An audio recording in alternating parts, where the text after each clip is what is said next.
on skateboards and zip around the streets of Santa Cruz, knocking on the doors of businesses and asking if they needed any help managing their computing systems.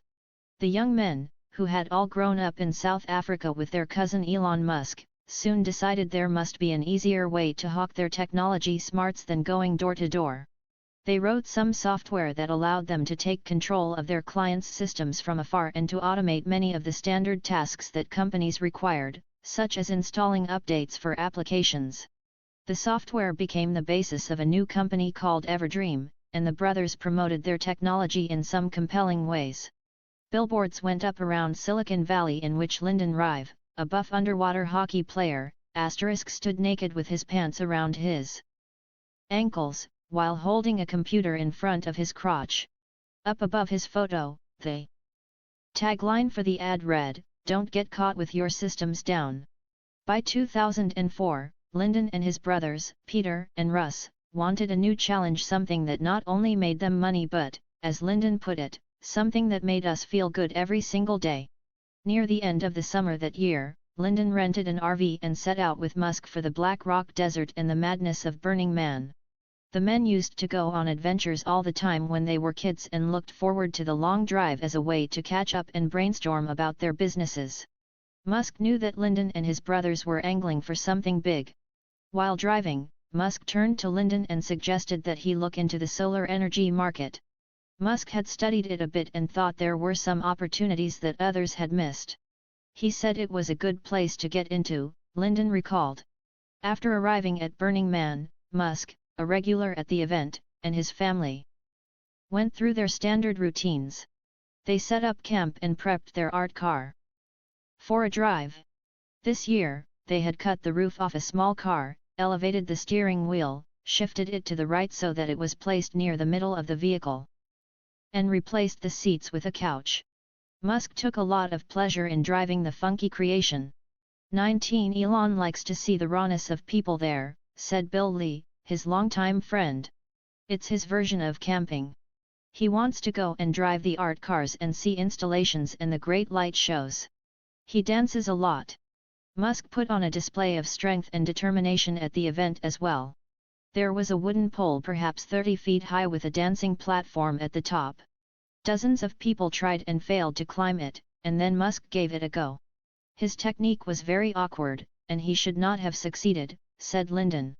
But he hugged it and just inched up until he reached the top. Musk and the Rives left Burning Man enthused. The Rives decided to become experts on the solar industry and find the opportunity in the market. They spent 2 years studying solar technology and the dynamics of the business, reading research reports, interviewing people, and attending conferences along the way. It was during the Solar Power International Conference that the Rive brothers really hit on what their business model might be. Only about 2,000 people showed up for the event, and they all fit into a couple of hotel conference rooms for presentations and panels.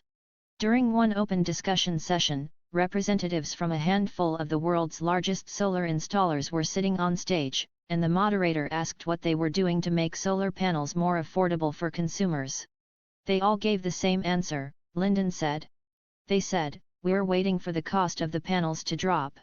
None of them were taking ownership of the problem.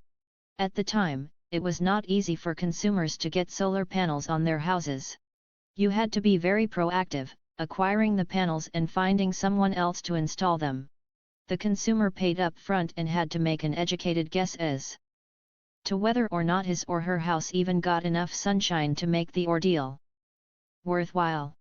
On top of all this, people were reluctant to buy panels, knowing that the next year's models would be more efficient. The Rives decided to make buying into the solar proposition much simpler and formed a company called Solar City in 2006. Unlike other companies, they would not manufacture their own solar panels. Instead, they would buy them and then do just about everything else in-house. They built software for analyzing a customer's current energy bill and the position of their house and the amount of sunlight it typically received to determine if solar made sense for the property. They built up their own teams to install the solar panels. And they created a financing system in which the customer did not need to pay anything up front for the panels. The consumer leased the panels over a number of years at a fixed monthly rate.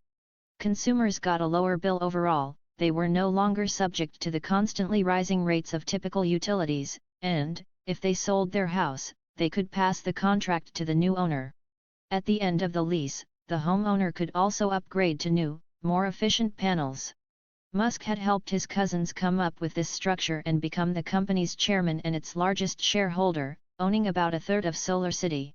6 years later, SolarCity had become the largest installer of solar panels in the country.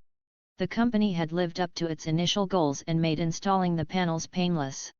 Rivals were rushing to mimic its business model. SolarCity had benefited along the way from a collapse in the price of solar panels, which occurred after Chinese panel manufacturers flooded the market with product. It had also expanded its business from consumers to businesses with companies like Intel, Walgreens, and Walmart signing up for large installations. In 2012, SolarCity went public and its shares soared higher in the months that followed. By 2014, SolarCity was valued at close to $7 billion. During the entire period of SolarCity's growth, Silicon Valley had dumped huge amounts of money into green technology companies with mostly disastrous results. There were the automotive flubs like Fisker and Better Place, and Solyndra, the solar cell maker that conservatives love to hold up as a cautionary tale of government spending and cronyism run amok. Some of the most famous venture capitalists in history, like John Doerr and Vinod Khosla, were ripped apart by the local and national press for their failed green investments. The story was almost always the same. People had thrown money at green technology because it seemed like the right thing to do, not because it made business sense. From new kinds of energy storage systems to electric cars and solar panels, the technology never quite lived up to its billing and required too much government funding and too many incentives to create a viable market. Much of this criticism was fair. It's just that there was this Elon Musk guy hanging around who seemed to have figured something out that everyone else had missed. We had a blanket rule against investing in clean tech companies for about a decade, said Peter Thiel, the PayPal co-founder and venture capitalist at Founders Fund. On the macro level, we were right because clean tech as a sector was quite bad. But on the micro level, it looks like Elon has the two most successful clean tech companies in the US. We would rather explain his success as being a fluke. There's the whole Iron Man thing in which he's presented as a cartoonish businessman, this very unusual animal at the zoo. But there is now a degree to which you have to ask whether his success is an indictment on the rest of us who have been working on much more incremental things. To the extent that the world still doubts Elon, I think it's a reflection on the insanity of the world and not on the supposed insanity of Elon. SolarCity, like the rest of Musk's ventures, did not represent a business opportunity so much as it represented a worldview. Musk had decided long ago in his very rational manner that solar made sense. Enough solar energy hits the Earth's surface in about an hour to equal a year's worth of worldwide energy consumption from all sources put together. 20 improvements in the efficiency of solar panels have been happening at a steady clip. If solar is destined to be mankind's preferred energy source in the future, then this future ought to be brought about as quickly as possible. Starting in 2014, SolarCity began to make the full extent of its ambitions more obvious. First, the company began selling energy storage systems. These units were built through a partnership with Tesla Motors. Battery packs were manufactured at the Tesla factory and stacked inside refrigerator-sized metal cases. Businesses and consumers could purchase these storage systems to augment their solar panel arrays. Once they were charged up, the battery units could be used to help large customers get through the night or during unexpected outages. Customers could also pull from the batteries instead of the grid during peak energy use periods, when utilities tend to tack on extra charges. While SolarCity rolled the storage units out in a modest, experimental fashion, the company expects most of its customers to buy the systems in the years ahead to smooth out the solar experience and help people and businesses leave the electrical grid altogether. Then, in June 2014, SolarCity acquired a solar cell maker called Sileva for $200 million. This deal marked a huge shift in strategy. SolarCity would no longer buy its solar panels. It would make them at a factory in New York State. Silevos cells were said to be 18.5% efficient at turning light into energy, compared to 14.5% for most cells, and the expectations were that the company could reach 24% efficiency with the right manufacturing techniques. Buying, rather than manufacturing, solar panels had been one of SolarCity's great advantages. It could capitalize on the glut in the solar cell market and avoid the large capital expenditures tied to building and running factories. With 110,000 customers, however, SolarCity had started to consume so many solar panels that it needed to ensure a consistent supply and price. "We are currently installing more solar than most of the companies are manufacturing," said Peter Rive, the co-founder and chief technology officer at SolarCity. "If we do the manufacturing ourselves and take advantage of some different technology, our costs will be lower, and this business has always been about lowering the costs." After adding the leases, the storage units, and the solar cell manufacturing together, it became clear to close observers of SolarCity that the company had morphed into something resembling a utility.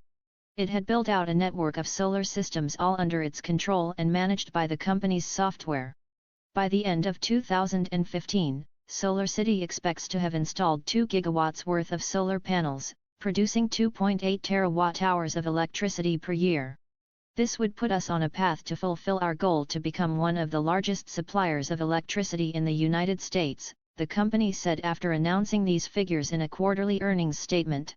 The reality is that SolarCity accounts for a tiny fraction of the United States' annual energy consumption and has a long way to go to become a major supplier of electricity in the country. There can, however, be little doubt that Musk intends for the company to be a dominant force in the solar industry and in the energy industry overall. What's more, SolarCity is a key part of what can be thought of as the unified field theory of Musk. Each one of his businesses is interconnected in the short term and the long term. Tesla makes battery packs that SolarCity can then sell to end customers.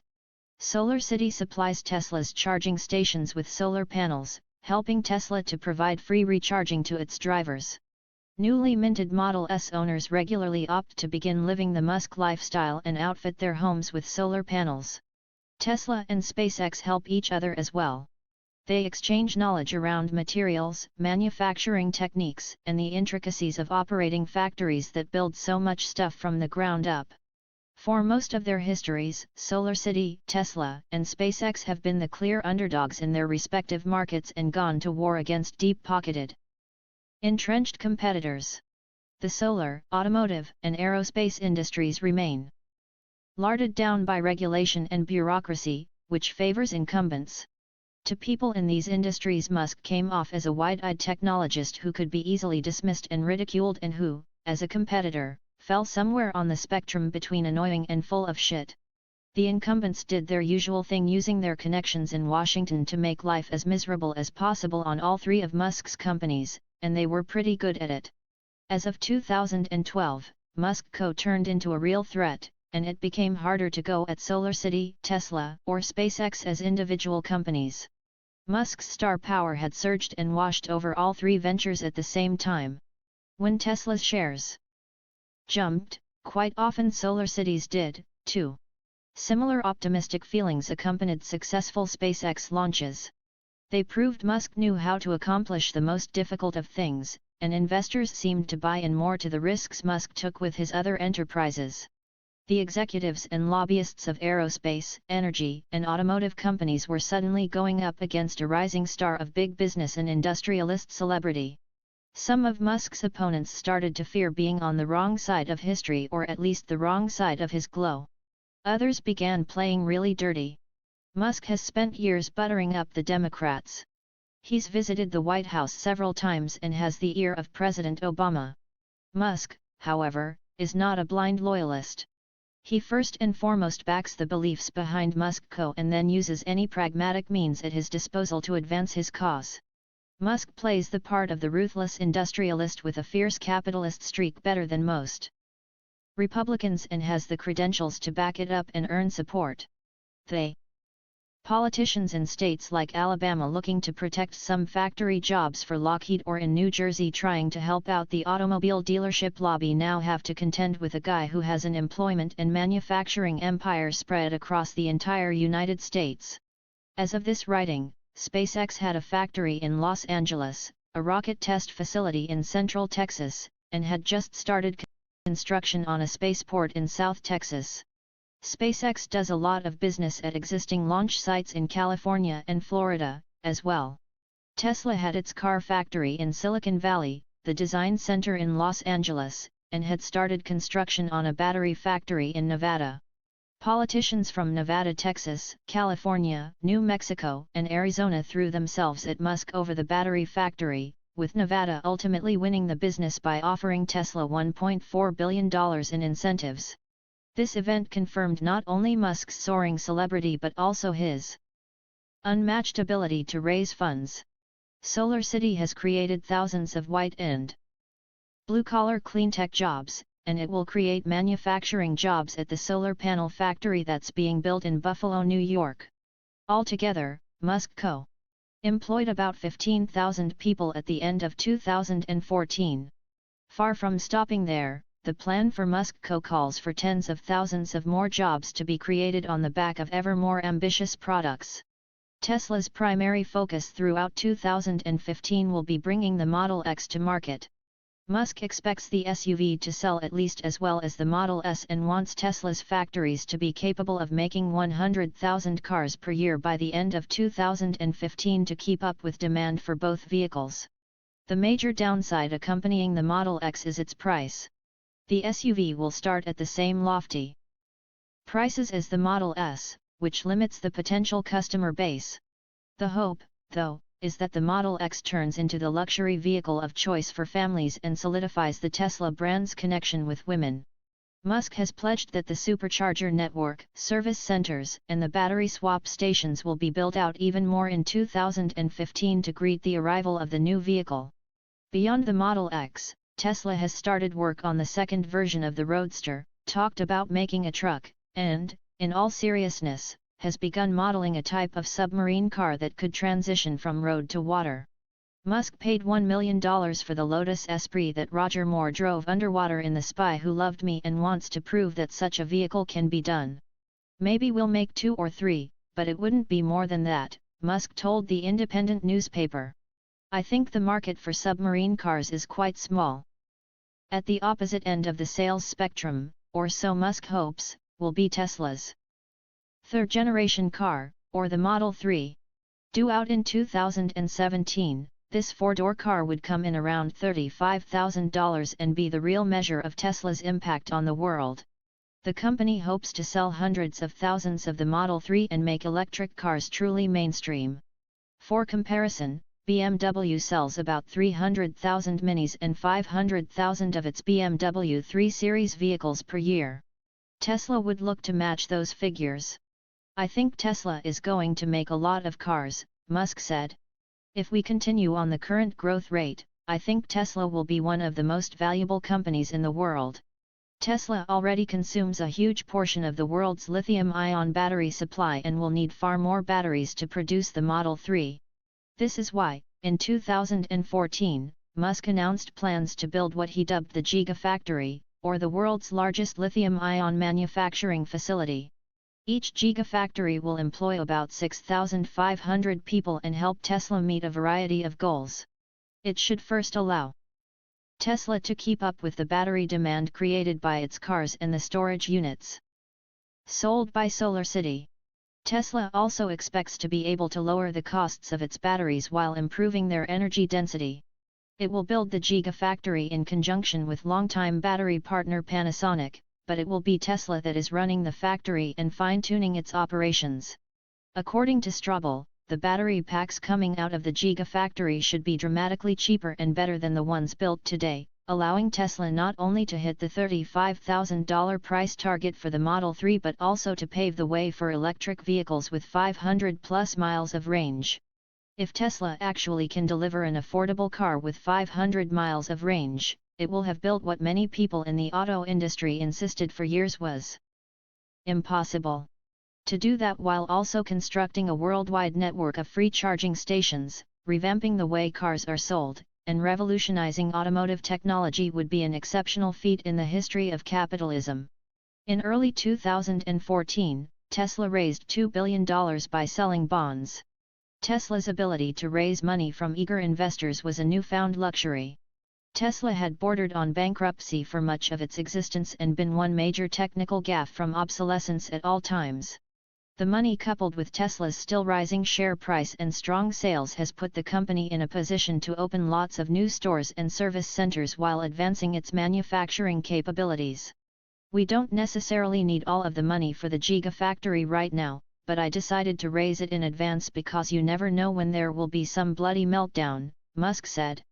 There could be external factors or there could be some unexpected recall and then suddenly we need to raise money on top of dealing with that. I feel a bit like my grandmother. She lived through the Great Depression and some real hard times. Once you've been through that, it stays with you for a long time. I'm not sure it ever leaves really. So, I do feel joy now, but there's still that nagging feeling that it might all go away. Even later in life when my grandmother knew there was really no possibility of her going hungry, she always had this thing about food. With Tesla, I decided to raise a huge amount of money just in case something terrible happens. Musk felt optimistic enough about Tesla's future to talk to me about some of his more whimsical plans. He hopes to redesign the Tesla headquarters in Palo Alto, a change employees would welcome. The building, with its tiny, 1980s-era lobby and a kitchen that can barely handle a few people making cereal 21 at the same time, has none of the perks of a typical Silicon Valley darling. I think our Tesla headquarters looks like crap, Musk said. We're going to spruce things up. Not to sort of the Google level. You have to be like making money hand over fist in order to be able to spend money the way that Google does.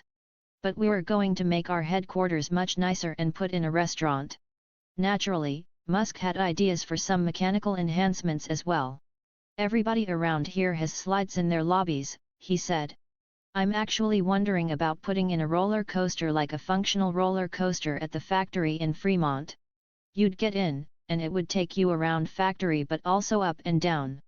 Who else has a roller coaster? I'm thinking about doing that with SpaceX, too.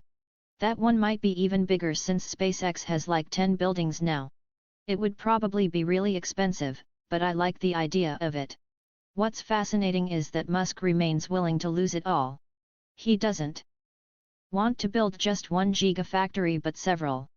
And he needs these facilities to be built quickly and flawlessly, so that they're cranking out massive quantities of batteries right as the Model 3 arrives. If need be, Musk will build a second gigafactory to compete with the Nevada site and place his own employees in competition with each other in a race to make the batteries first. We're not really trying to sort of yank anyone's chain here, Musk said. It's just like this thing needs to be completed on time. If we suddenly find that we're leveling the ground and laying the foundation and we're on a bloody Indian burial ground, then fuck. We can't say, oh shit. Let's go back to the other place that we were thinking about and get a 6-month reset. 6 months for this factory is a huge deal. Do the basic math and it's more than $1 billion a month in lost revenue assuming we use it to capacity. From a different standpoint, if we spend all the money to prepare the car factory in Fremont to triple the volume from 150,000 per year to 450,000 or 500,000 cars and hire and train all the people, and we're just sitting there waiting for the factory to come online, we'd be burning money like it was going out of fashion. I think that could kill the company. A 6-month offset would be like Gallipoli. You have to make sure you charge right after the bombardment. Don't fucking sit around for 2 hours so that the Turks can go back in the trenches. Timing is important. We have to do everything we can to minimize the timing risk. What Musk struggles to fathom is why other automakers with deeper pockets aren't making similar moves. At a minimum, Tesla seems to have influenced consumers and the auto industry enough for there to be an expected surge in demand for electric vehicles. I think we have moved the needle for almost every car company, Musk said. Just the 22,000 cars we sold in 2013 had a highly leveraged effect in pushing the industry towards sustainable technology. It's true that the supply for lithium-ion batteries is already constrained, and Tesla looks like the only company addressing the problem in a meaningful way. The competitors are all sort of poo-pooing the Gigafactory, Musk said. They think it's a stupid idea, that the battery supplier should just go build something like that. But I know all the suppliers, and I can tell you that they don't like the idea of spending several $1 billion on a battery factory.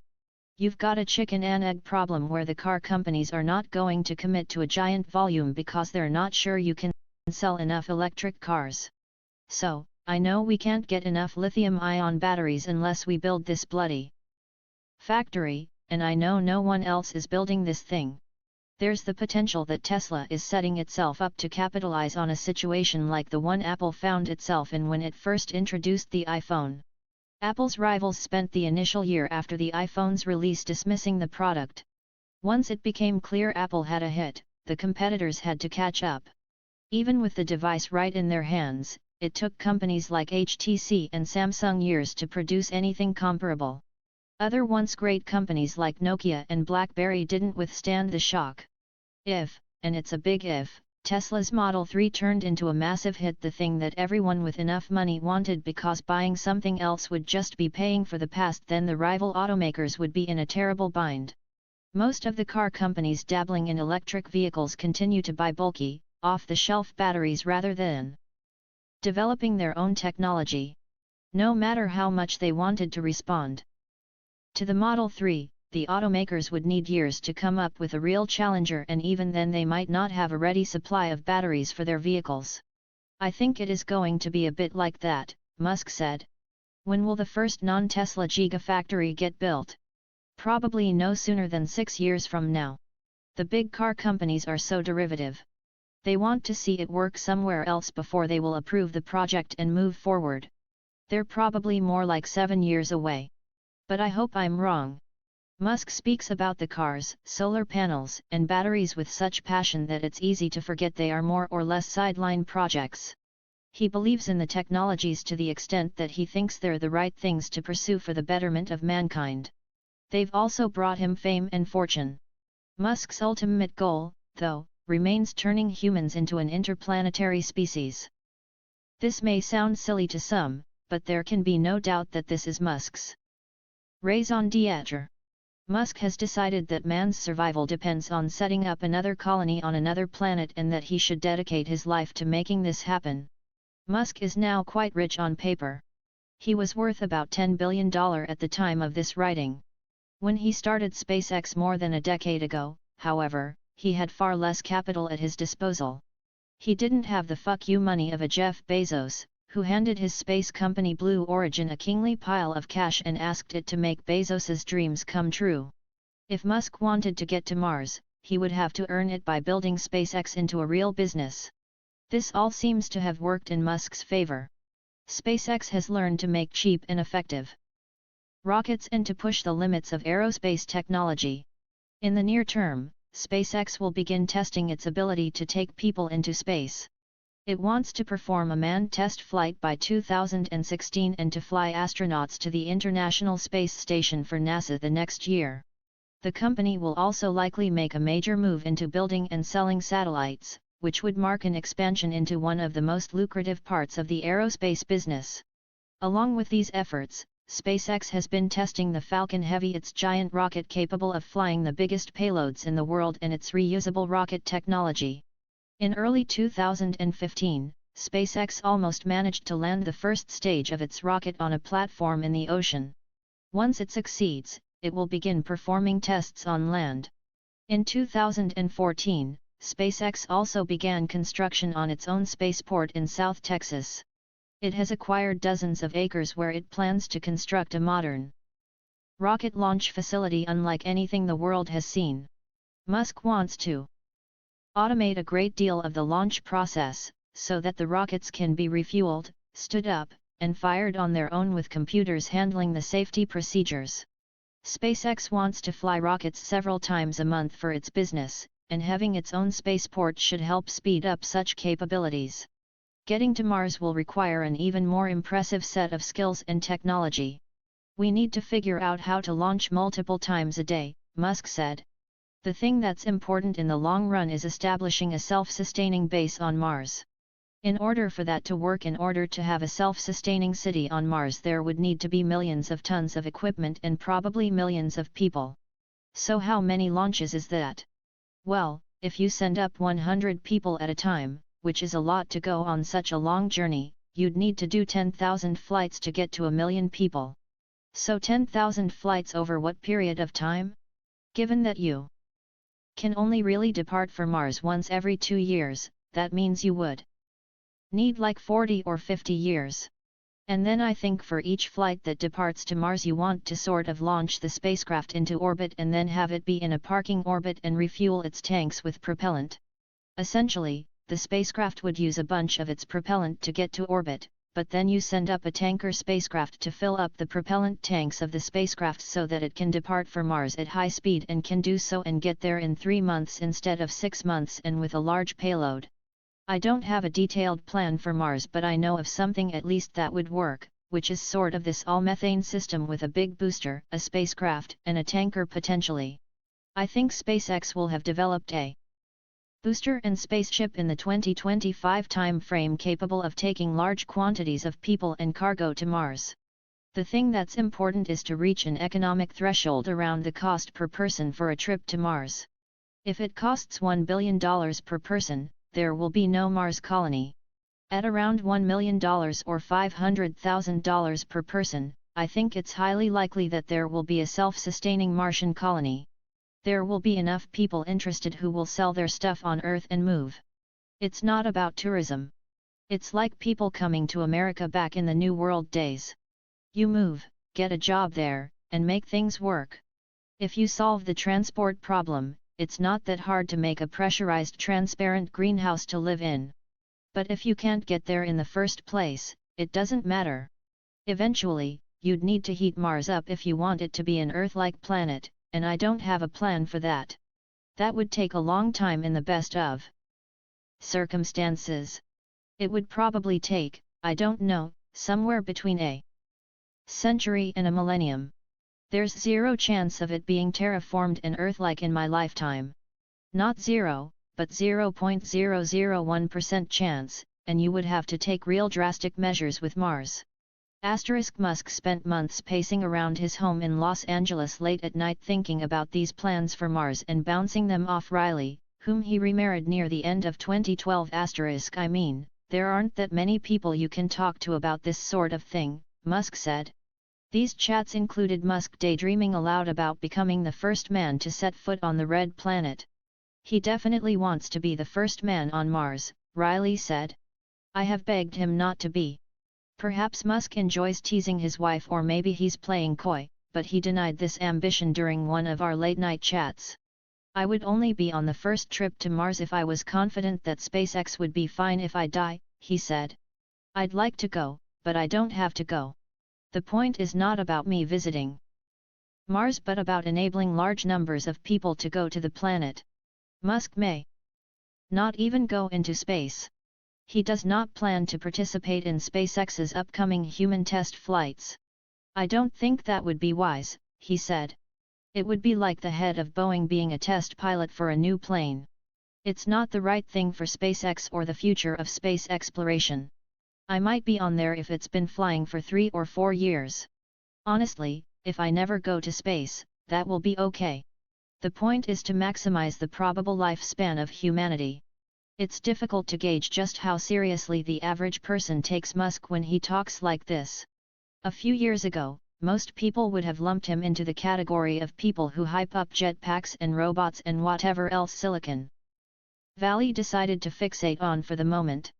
Then Musk filed away one accomplishment after another, transforming himself from big talker to one of Silicon Valley's most revered doers. Thiel has watched Musk go through this maturation from the driven but insecure CEO of PayPal to a confident CEO who commands the respect of thousands. I think there are ways he has dramatically improved over time, said Thiel.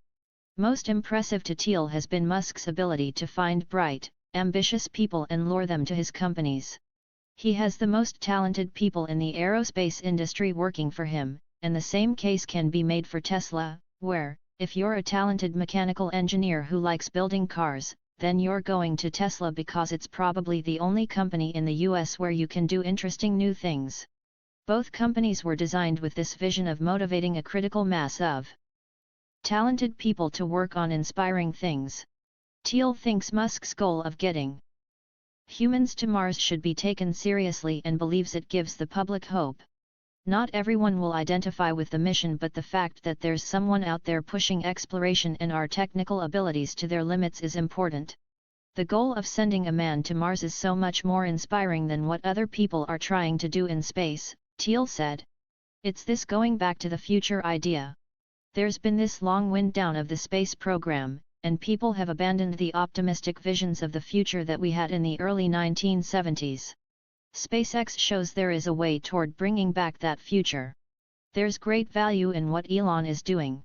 The true believers came out in full force in August 2013 when Musk unveiled something called the Hyperloop. Built as a new mode of transportation, this machine was a large-scale pneumatic tube like the ones used to send mail around offices. Musk proposed linking cities like Los Angeles and San Francisco via an elevated version of this kind of tube that would transport people and cars in pods. Similar ideas had been proposed before, but Musk's creation had some unique elements. He called for the tube to run under low pressure and for the pods to float on a bed of air produced by skis at their base. Each pod would be thrust forward by an electromagnetic pulse, and motors placed throughout the tube would give the pods added boosts as needed.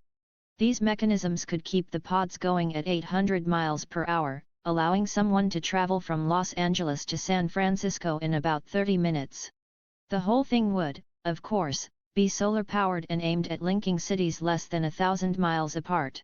It makes sense for things like LA to San Francisco, New York to DC, New York to Boston, Musk said at the time. Over 1,000 miles, the tube cost starts to become prohibitive, and you don't want tubes every which way. You don't want to live in tube land. Musk had been thinking about the Hyperloop for a number of months, describing it to friends in private. The first time he talked about it to anyone outside of his inner circle was during one of our interviews. Musk told me that the idea originated out of his hatred for California's proposed high-speed rail system. The $60 billion bullet train they're proposing in California would be the slowest bullet train in the world at the highest cost per mile, Musk said. They're going for records in all the wrong ways. California's high-speed rail is meant to allow people to go from Los Angeles to San Francisco in about 2.5 hours upon its completion in wait for it 2029.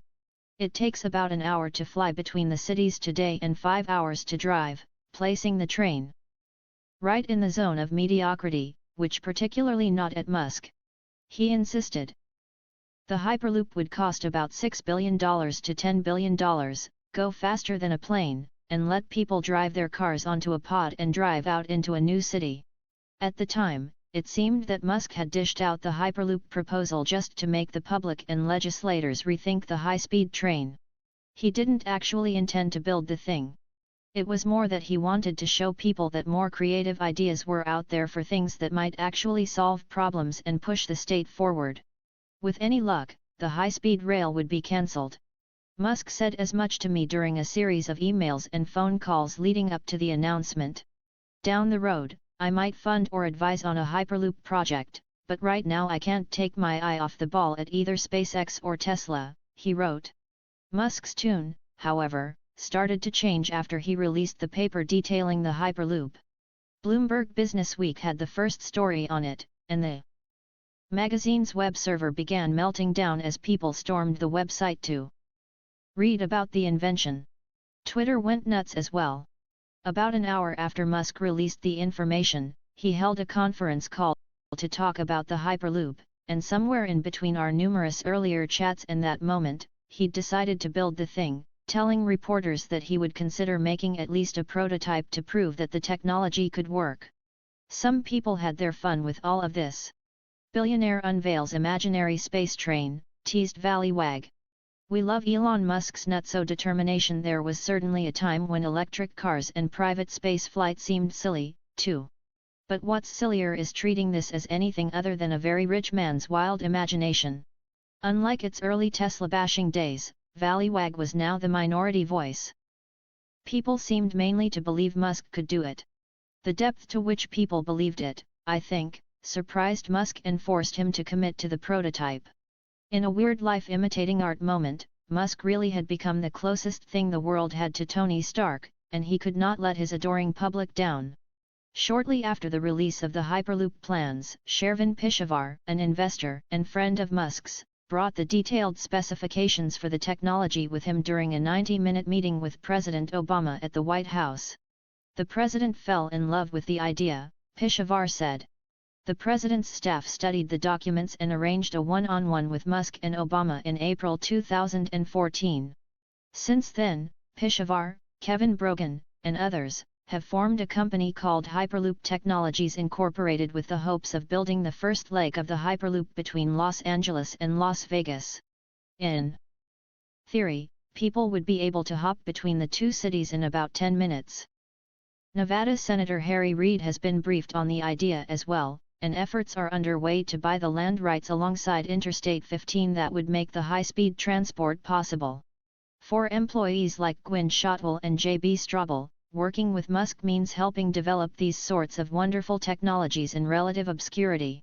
They're the steady hands that will forever be expected to stay in the shadows. Shotwell has been a consistent presence at SpaceX almost since day one, pushing the company forward and suppressing her ego to ensure that Musk gets all the attention he desires. If you're Shotwell and truly believe in the cause of sending people to Mars, then the mission takes precedence over personal desires. Straubel, likewise, has been the constant at Tesla, a go-between whom other employees could rely on to carry messages to Musk, and the guy who knows everything about the cars. Despite his stature at the company, Straubel was one of several longtime employees who confessed they were nervous to speak with me on the record. Musk likes to be the guy talking on his company's behalf and comes down hard on even his most loyal executives if they say something deemed to be out of line with Musk's views or with what he wants the public to think. Straubel has dedicated himself to making electric cars and didn't want some dumb reporter wrecking his life's work. I try really hard to back away and put my ego aside, Straubel said. Elon is incredibly difficult to work for, but it's mostly because he's so passionate. He can be impatient and say, "God damn it. This is what we have to do," and some people will get shell-shocked and catatonic. It seems like people can get afraid of him and paralyzed in a weird way. I try to help everyone to understand what his goals and visions are, and then I have a bunch of my own goals, too, and make sure we're in sync. Then, I try and go back and make sure the company is aligned. Ultimately, Elon is the boss. He has driven this thing with his blood, sweat, and tears. He has risked more than anyone else. I respect the hell out of what he has done. It just could not work without Elon. In my view, he has earned the right to be the front person for this thing. The rank-and-file employees tend to describe Musk in more mixed ways. They revere his drive and respect how demanding he can be. They also think he can be hard to the point of mean and come off as capricious. The employees want to be close to Musk, but they also fear that he'll suddenly change his mind about something and that every interaction with him is an opportunity to be fired. Elon's worst trait by far, in my opinion, is a complete lack of loyalty or human connection, said one former employee. Many of us worked tirelessly for him for years and were tossed to the curb like a piece of litter without a second thought. Maybe it was calculated to keep the rest of the workforce on their toes and scared, maybe he was just able to detach from human connection to a remarkable degree. What was clear is that people who worked for him were like ammunition, used for a specific purpose until exhausted and discarded. The communications departments of SpaceX and Tesla have witnessed the latter forms of behavior more than any other group of employees. Musk has burned through public relations staffers with comical efficiency. He tends to take on a lot of the communications work himself, writing news releases and contacting the press as he sees fit. Quite often, Musk does not let his communications staff in on his agenda. Ahead of the Hyperloop announcement, for example, his representatives were sending me emails to find out the time and date for the press conference. On other occasions, reporters have received an alert about a teleconference with Musk just minutes before it started. This was not a function of the PR people being incompetent in getting word of the event out. The truth was that Musk had only let them know about his plans a couple of minutes in advance, and they were scrambling to catch up to his whims. When Musk does delegate work to the communications staff, they're expected to jump in without missing a beat and to execute at the highest level. Some of this staff, operating under this mix of pressure and surprise, only lasted between a few weeks and a few months. A few others have hung on for a couple of years before burning out or being fired. The granddaddy example of Musk's seemingly callous interoffice style occurred in early 2014 when he fired Mary Beth Brown. To describe her as a loyal executive assistant would be grossly inadequate. Brown often felt like an extension of Musk, the one being who crossed over into all of his worlds. For more than a decade, she gave up her life for Musk, traipsing back and forth between Los Angeles and Silicon Valley every week, while working late into the night and on weekends. Brown went to Musk and asked that she be compensated on par with SpaceX's top executives, since she was handling so much of Musk's scheduling across two companies, doing public relations work and often making business decisions. Musk replied that Brown should take a couple of weeks off, and he would take on her duties and gauge how hard they were. When Brown returned, Musk let her know that he didn't need her anymore, and he asked Shotwell's assistant to begin scheduling his meetings. Brown, still loyal and hurt, didn't want to discuss any of this with me. Musk said that she had become too comfortable speaking on his behalf and that, frankly, she needed a life. Other people grumbled that Brown and Riley clashed and that this was the root cause of Brown's ouster. Brown declined to be interviewed for this book, despite several requests. Whatever the case, the optics of the situation were terrible. Tony Stark doesn't fire Pepper Potts. He adores her and takes care of her for life. She's the only person he can really trust, the one who has been there through everything. That Musk was willing to let Brown go and in such an unceremonious fashion struck people inside SpaceX and Tesla as scandalous and as the ultimate confirmation of his cruel stoicism. The tale of Brown's departure became part of the lore around Musk's lack of empathy. It got bundled up into the stories of Musk dressing employees down in legendary fashion with vicious barb after vicious barb. People also linked this type of behavior to Musk's other quirky traits. He's been known to obsess over typos in emails to the point that he could not see past the errors and read the actual content of the messages. Even in social settings, Musk might get up from the dinner table without a word of explanation to head outside and look at the stars, simply because he's not willing to suffer fools or small talk.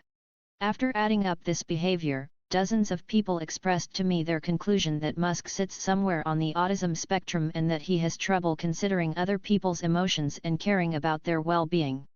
There's a tendency, especially in Silicon Valley, to label people who are a bit different or quirky as autistic or afflicted with Asperger's syndrome. It's armchair psychology for conditions that can be inherently funky to diagnose or even codify.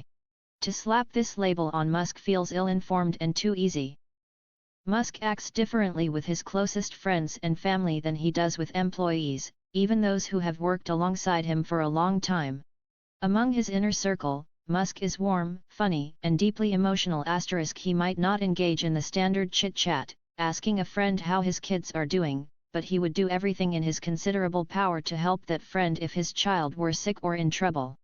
He will protect those close to him at all costs and, when deemed necessary, seek to destroy those who have wronged him or his friends.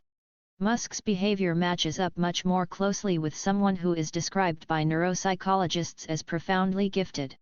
These are people who in childhood exhibit exceptional intellectual depth and max out IQ tests. It's not uncommon for these children to look out into the world and find flaws, glitches in the system and construct logical paths in their minds to fix them. For Musk, the call to ensure that mankind is a multi-planetary species partly stems from a life richly influenced by science fiction and technology. Equally, it's a moral imperative that dates back to his childhood. In some form, this has forever been his mandate. Each facet of Musk's life might be an attempt to soothe the type of existential depression that seems to gnaw at his every fiber. He sees man as self-limiting and in peril and wants to fix the situation. The people who suggest bad ideas during meetings or make mistakes at work are getting in the way of all of this and slowing Musk down. He does not dislike them as people.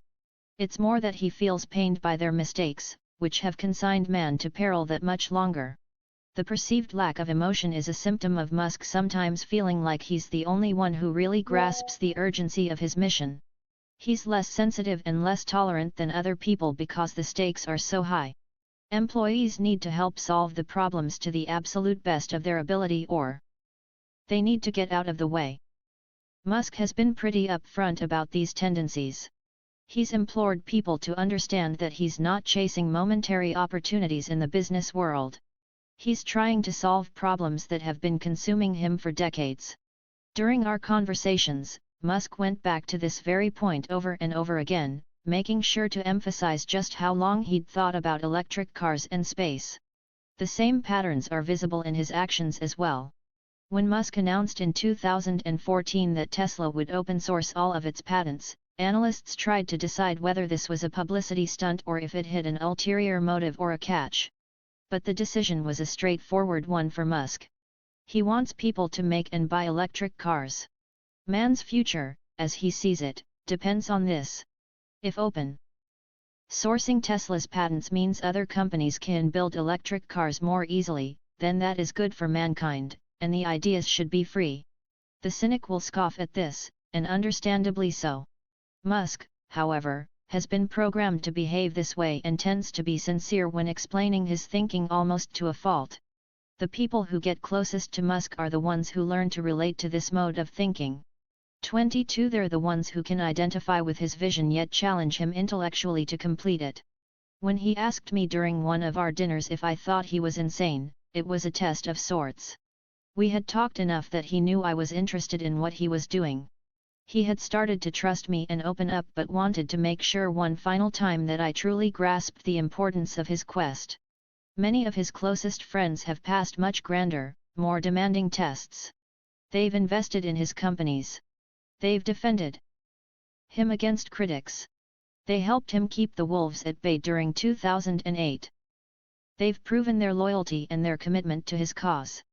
People in the technology industry have tended to liken Musk's drive and the scope of his ambition to that of Bill Gates and Steve Jobs. Elon has that deep appreciation for technology, the no-holds-barred attitude of a visionary, and that determination to go after long-term things that they both had, said Edward Young, a child prodigy who worked for Jobs and Gates and ended up as Microsoft's chief software architect. And he has that consumer sensibility of Steve, along with the ability to hire good people outside of his own comfort areas that's more like Bill. You almost wish that Bill and Steve had a genetically engineered love child, and, who knows, maybe we should genotype Elon to see if that's what happened. Steve Jurvetson, the venture capitalist who has invested in SpaceX, Tesla, and SolarCity, worked for Jobs, and knows Gates well, also described Musk as an upgraded mix of the two. Like Jobs, Elon does not tolerate C or D players, said Jurvetson. But I'd say he's nicer than Jobs and a bit more refined than Bill Gates. But the more you know about Musk, the harder it becomes to place him among his peers. Jobs is another CEO who ran two large industry-changing companies, Apple and Pixar. But that's where the practical similarities between the two men end. Jobs dedicated far more of his energy to Apple than Pixar, unlike Musk, who has poured equal energy into both companies, while saving whatever was left over for SolarCity. Jobs was also legendary for his attention to detail. No one, however, would suggest that his reach extended down as far as Musk's into overseeing so much of the company's day-to-day operations. Musk's approach has its limitations. He's less artful with marketing and media strategy. Musk does not rehearse his presentations or Polish speeches. He wings most of the announcements from Tesla and SpaceX.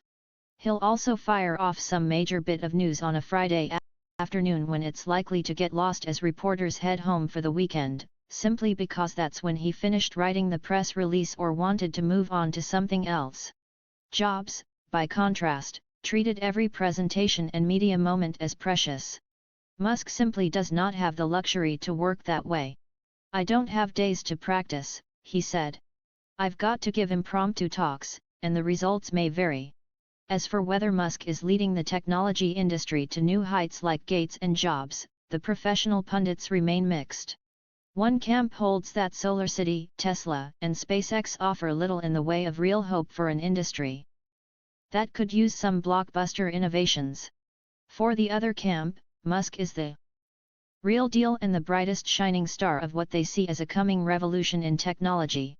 The economist Tyler Cowen, who has earned some measure of fame in recent years for his insightful writings about the state of the technology industry and his ideas on where it may go, falls into that first camp.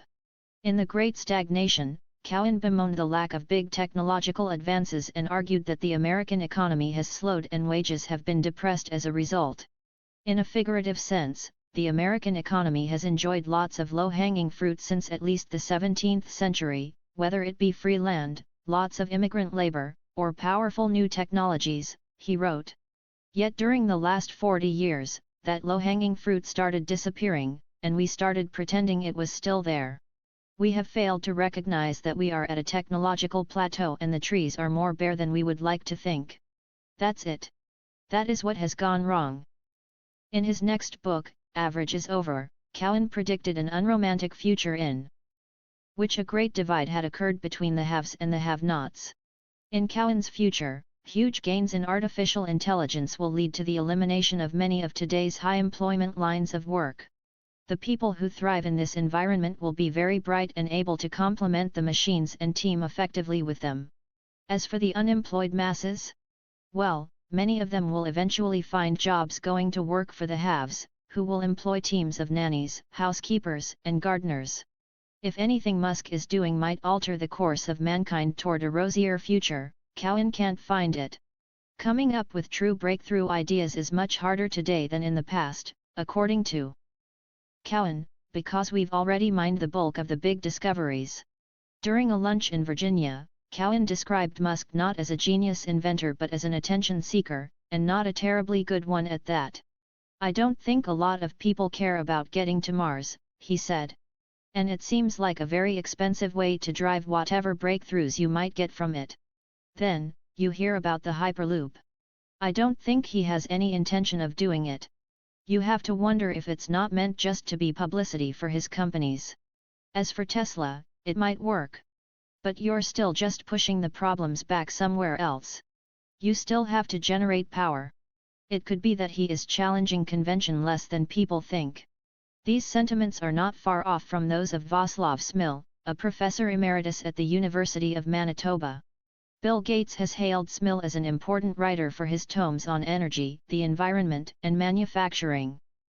One of Smil's latest works is Made in the USA, an exploration of America's past manufacturing glories and its subsequent, dismal loss of industry. Anyone who thinks the United States is making a natural, clever shift away from manufacturing and toward higher-paying information worker jobs will want to read this book and have a gander at the long-term consequences of this change. Smil presents numerous examples of the ways in which the manufacturing industry generates major innovations and creates a massive ecosystem of jobs and technical smarts around them. For example, when some 3 decades ago the United States stopped making virtually all commodity consumer electronic devices and displays, it also lost its capacity to develop and mass-produce advanced flat screens and batteries, 2 classes of products that are quintessential for portable computers and cell phones and whose large-scale imports keep adding to the U.S. trade deficit, Smil wrote. A bit later in the book, Smil emphasized that the aerospace industry, in particular, has been a huge boon to the U.S. economy and one of its major exporters. Maintaining the sector's competitiveness must be a key component of efforts to boost U.S. exports, and the exports will have to be a large part of the sector's sales because the world's largest aerospace market of the next 2 decades will be in Asia, above all in China and India, and American aircraft and aero engine makers should benefit from this expansion. Smil is consumed by the United States' waning ability to compete with China and yet does not perceive Musk or his companies as any sort of counter to this slide. As, among other things, a historian of technical advances. I simply must see Tesla as nothing but an utterly derivative overhyped toy for show-offs. Smil wrote to me. The last thing a country with 50 million people on food stamps and $85 billion deeper into debt every month needs is anything to do with space, especially space with more joyrides for the super rich. And the loop proposal was nothing but bamboozling people who do not know anything about kindergarten physics with a very old, long-publicized Gedanken experiment in kinetics. There are many inventive Americans, but in that lineup Musk would be trailing far behind. The comments were blunt and surprising given some of the things Smil celebrated in his recent book. He spent a good deal of time showing the positive impact that Henry Ford's vertical integration had on advancing the car industry and the American economy. He also wrote at length about the rise of mechatronic machines, or machines that rely on a lot of electronics and software.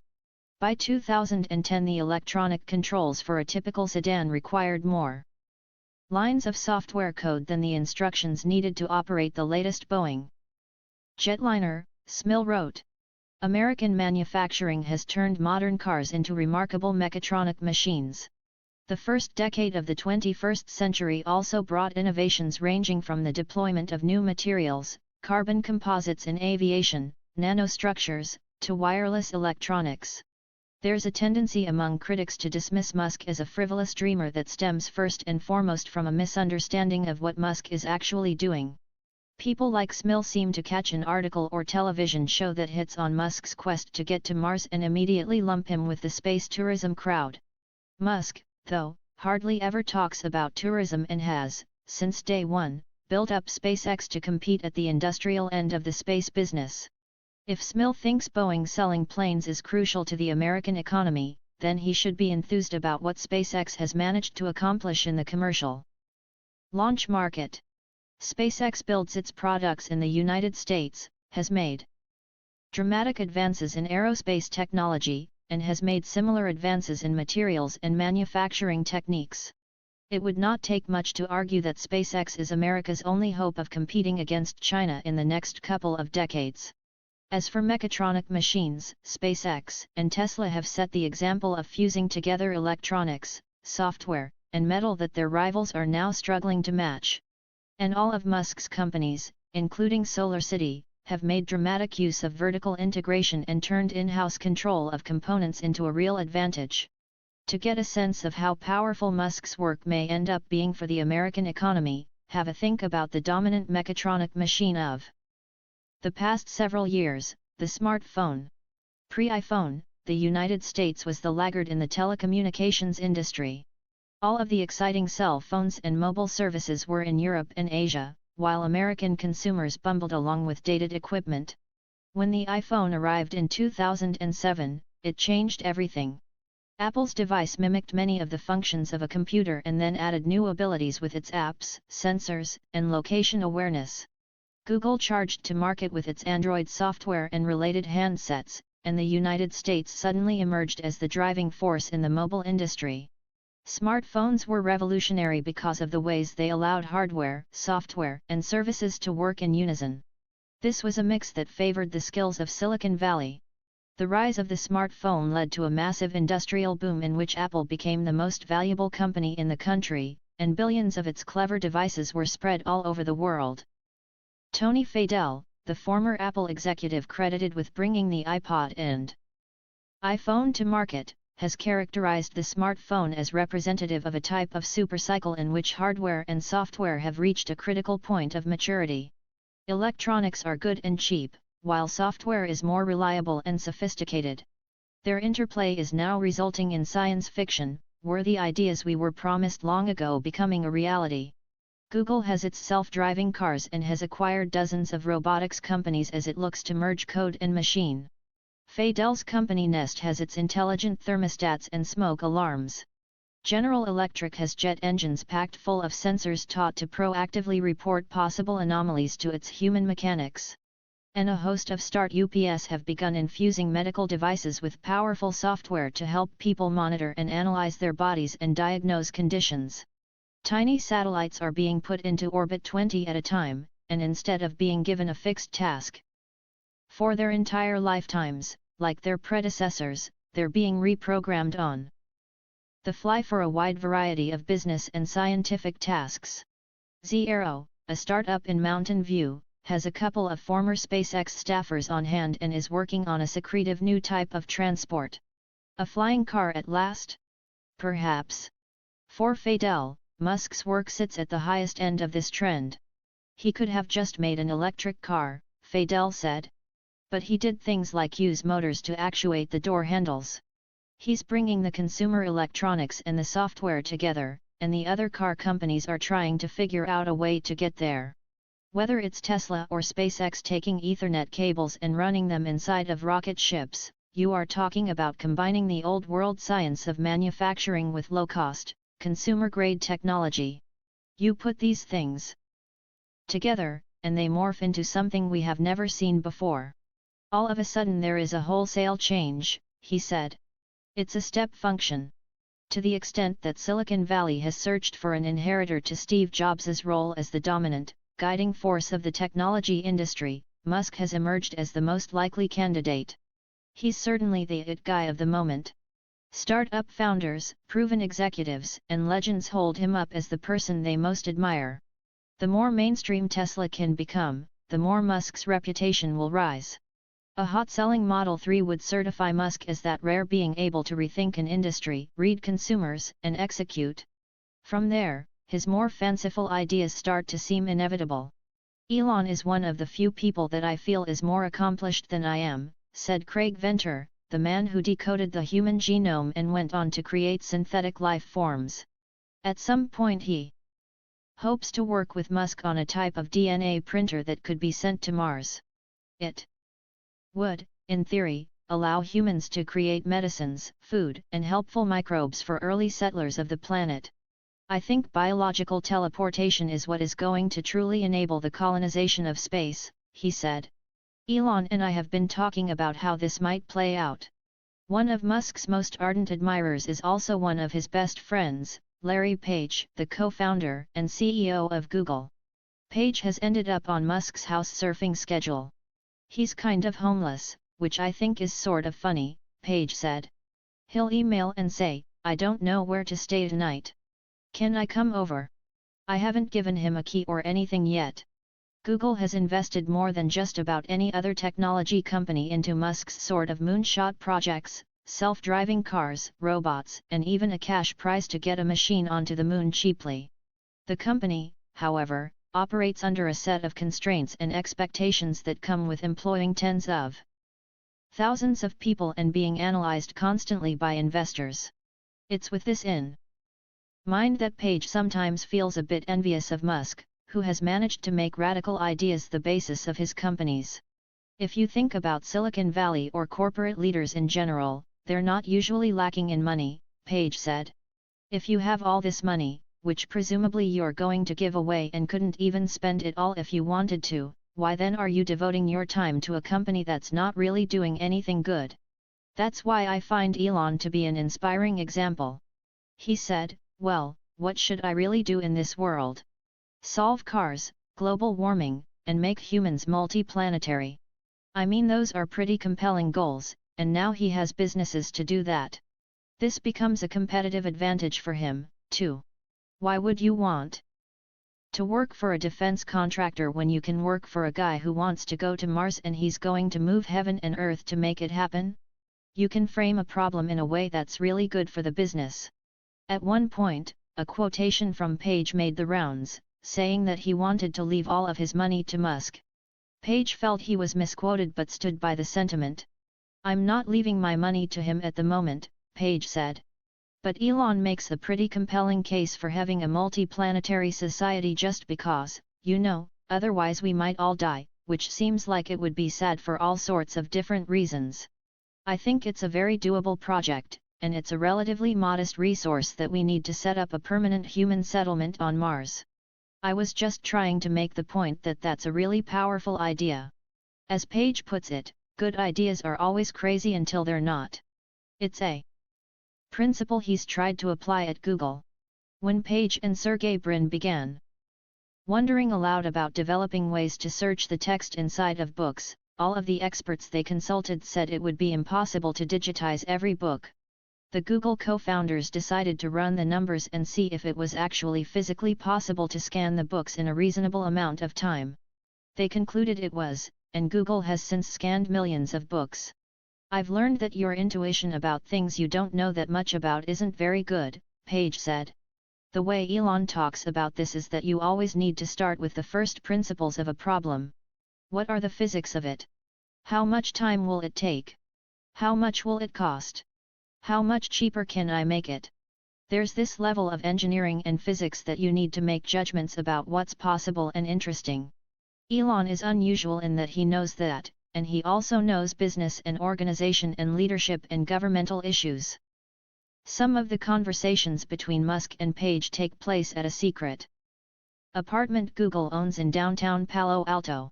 It's inside of one of the taller buildings in the area and offers views of the mountains surrounding the Stanford University campus. Page and Brin will take private meetings at the apartment and have their own chef on call to prepare food for guests. When Musk is present, the chats tend toward the absurd and fantastic. I was there once, and Elon was talking about building an electric jet plane that can take off and land vertically, said George Zachary, the venture capitalist and friend of Musk's. Larry said the plane should be able to land on ski slopes, and Sergey said it needed to be able to dock at a port in Manhattan.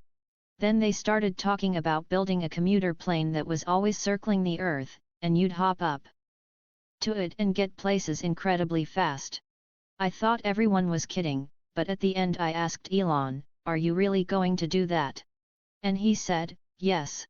It's kind of our recreation, I guess," said Page. 23 It's fun for the three of us to talk about kind of crazy things, and we find stuff that eventually turns out to be real. We go through hundreds or thousands of possible things before arriving at the ones that are most promising. Page talked about Musk at times as if he were a one-of-a-kind, a force of nature able to accomplish things in the business world that others would never even try. We think of SpaceX and Tesla as being these tremendously risky things, but I think Elon was going to make them work no matter what. He's willing to suffer some personal cost, and I think that makes his odds actually pretty good. If you knew him personally, you would look back to when he started the companies and say his odds of success would be more than 90%. I mean, we just have a single proof point now that you can be really passionate about something that other people think is crazy and you can really succeed. And you look at it with Elon and you say, well, maybe it's not luck. He's done it twice. It can't be luck totally. I think that means it should be repeatable in some sense. At least it's repeatable by him. Maybe we should get him to do more things. Page holds Musk up as a model he wishes others would emulate, a figure that should be replicated during a time in which the businessmen and politicians have fixated on short-term, inconsequential goals.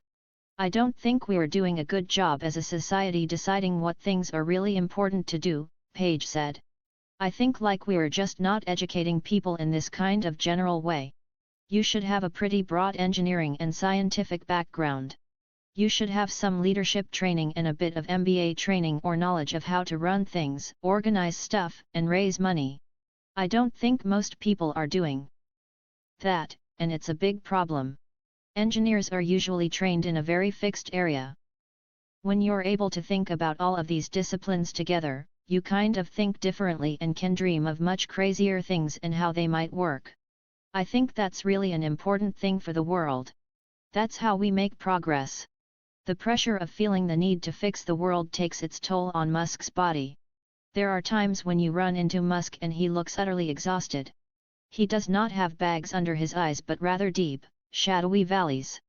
During the worst of times, following weeks of sleep deprivation, his eyes seem to have sunk back into his skull. Musk's weight moves up and down with the stress, and he's usually heavier when really overworked. It's funny in a way that Musk spends so much time talking about man's survival but isn't willing to address the consequences of what his lifestyle does to his body. Elon came to the conclusion early in his career that life is short, Strobel said. If you really embrace this, it leaves you with the obvious conclusion that you should be working as hard as you can. Suffering, though, has always been Musk's thing. The kids at school tortured him. His father played brutal mind games. Musk then abused himself by working inhumane hours and forever pushing his businesses to the edge. The idea of work-life balance seems meaningless in this context. For Musk, it's just life, and his wife and kids try to fit into the show where they can. "I'm a pretty good dad," Musk said. "I have the kids for slightly more than half the week and spend a fair bit of time with them. I also take them with me when I go out of town. Recently, we went to the Monaco Grand Prix and were hanging out with the Prince and Princess of Monaco. It all seemed quite normal to the kids, and they were blasé about it.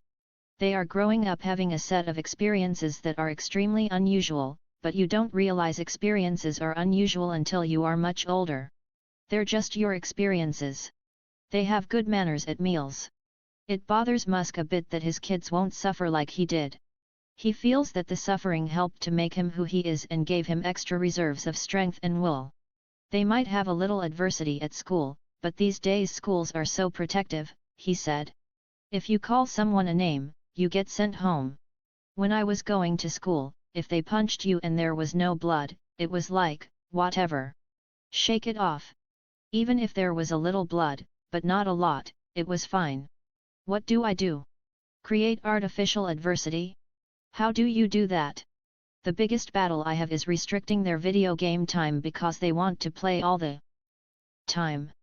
The rule is they have to read more than they play video games. They also can't play completely stupid video games. There's one game they downloaded recently called Cookies or something. You literally tap a fucking cookie. It's like a Psych 101 experiment. I made them delete the cookie game. They had to play Flappy Golf instead, which is like Flappy Bird, but at least there is some physics involved."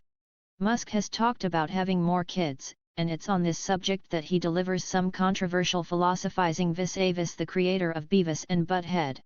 "There's this point that Mike Judge makes in Idiocracy, which is like smart people, you know, should at least sustain their numbers," Musk said. "Like, if it's a negative Darwinian vector, then obviously that's not a good thing.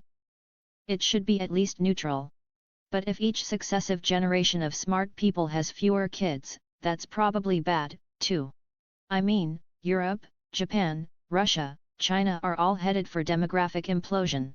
And the fact of the matter is that basically the wealthier basically wealth, education, and being secular are all indicative of low birth rate. They all correlate with low birth rate. I'm not saying like only smart people should have kids. I'm just saying that smart people should have kids as well. They should at least be a replacement rate.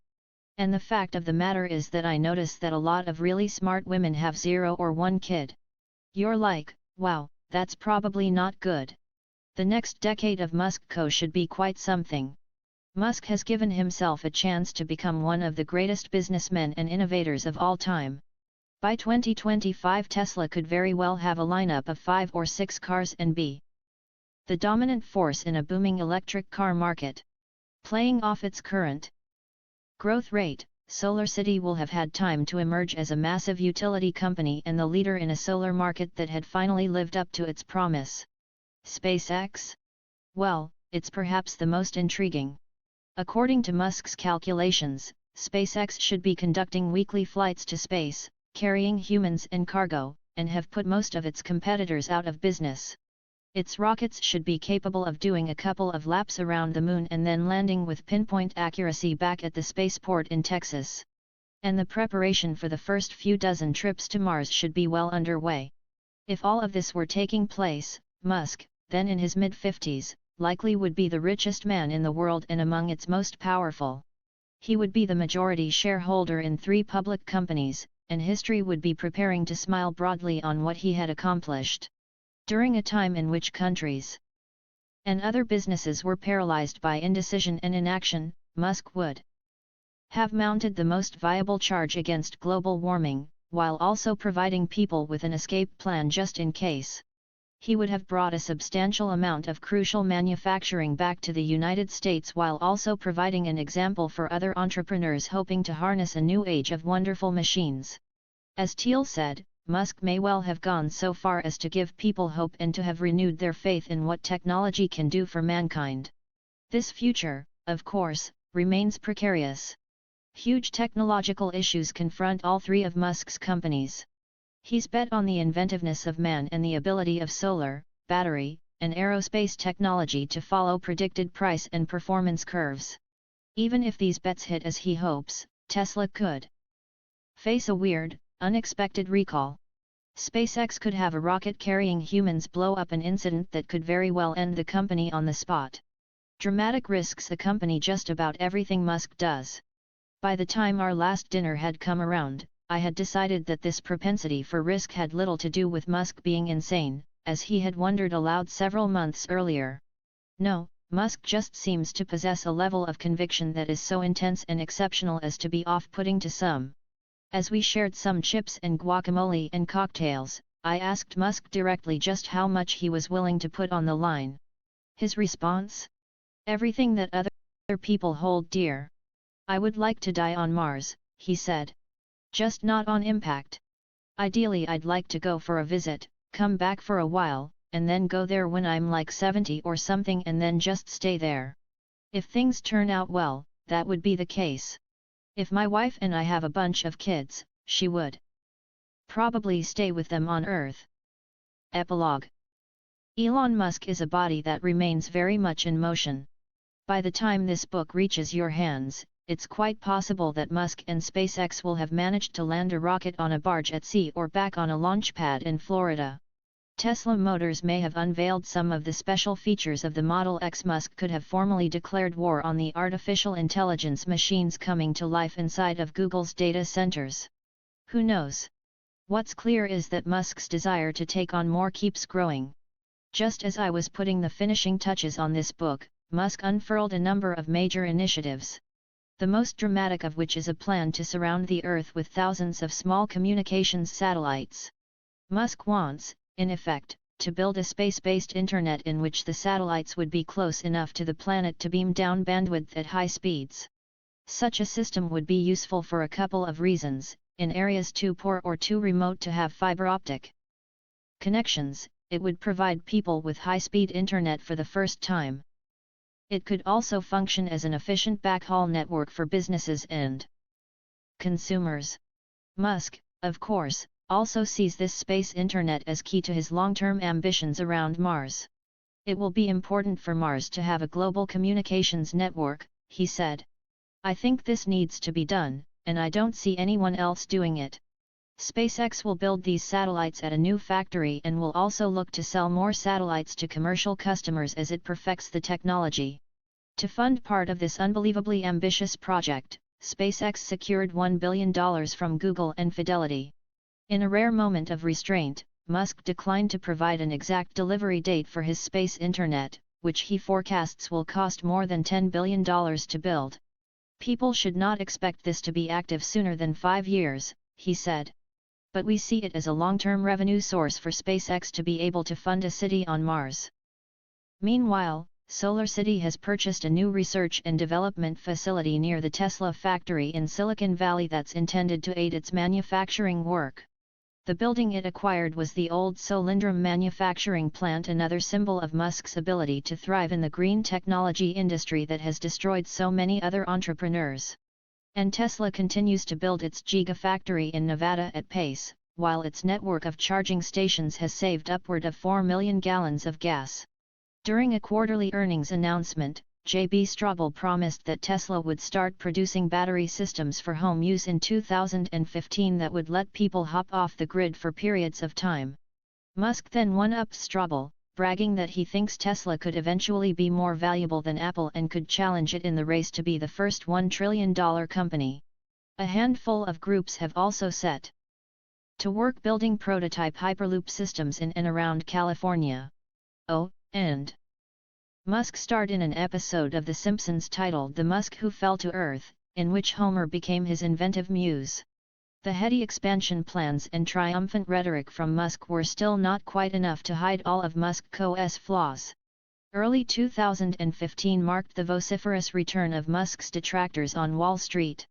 Tesla's sales in China were lackluster by any measure, and some analysts renewed their doubts about how much long-term demand there would be for the Model S. Tesla's shares slumped and, for the first time in a while, Musk sounded flustered trying to defend the company's position. The personal costs of Musk's lifestyle were more severe. Musk announced that, once again, he would be divorcing Talia Riley. According to Musk, Riley wanted a simpler, smaller life in England and had come to despise Los Angeles. Tried to talk her out of it, but she insisted, Musk told me. It is possible that she will change her mind at some point, but not anytime soon. After finishing my reporting and writing for this book, I had a chance to speak with some of Musk's confidants and employees in a more relaxed manner and bounce various ideas off of them.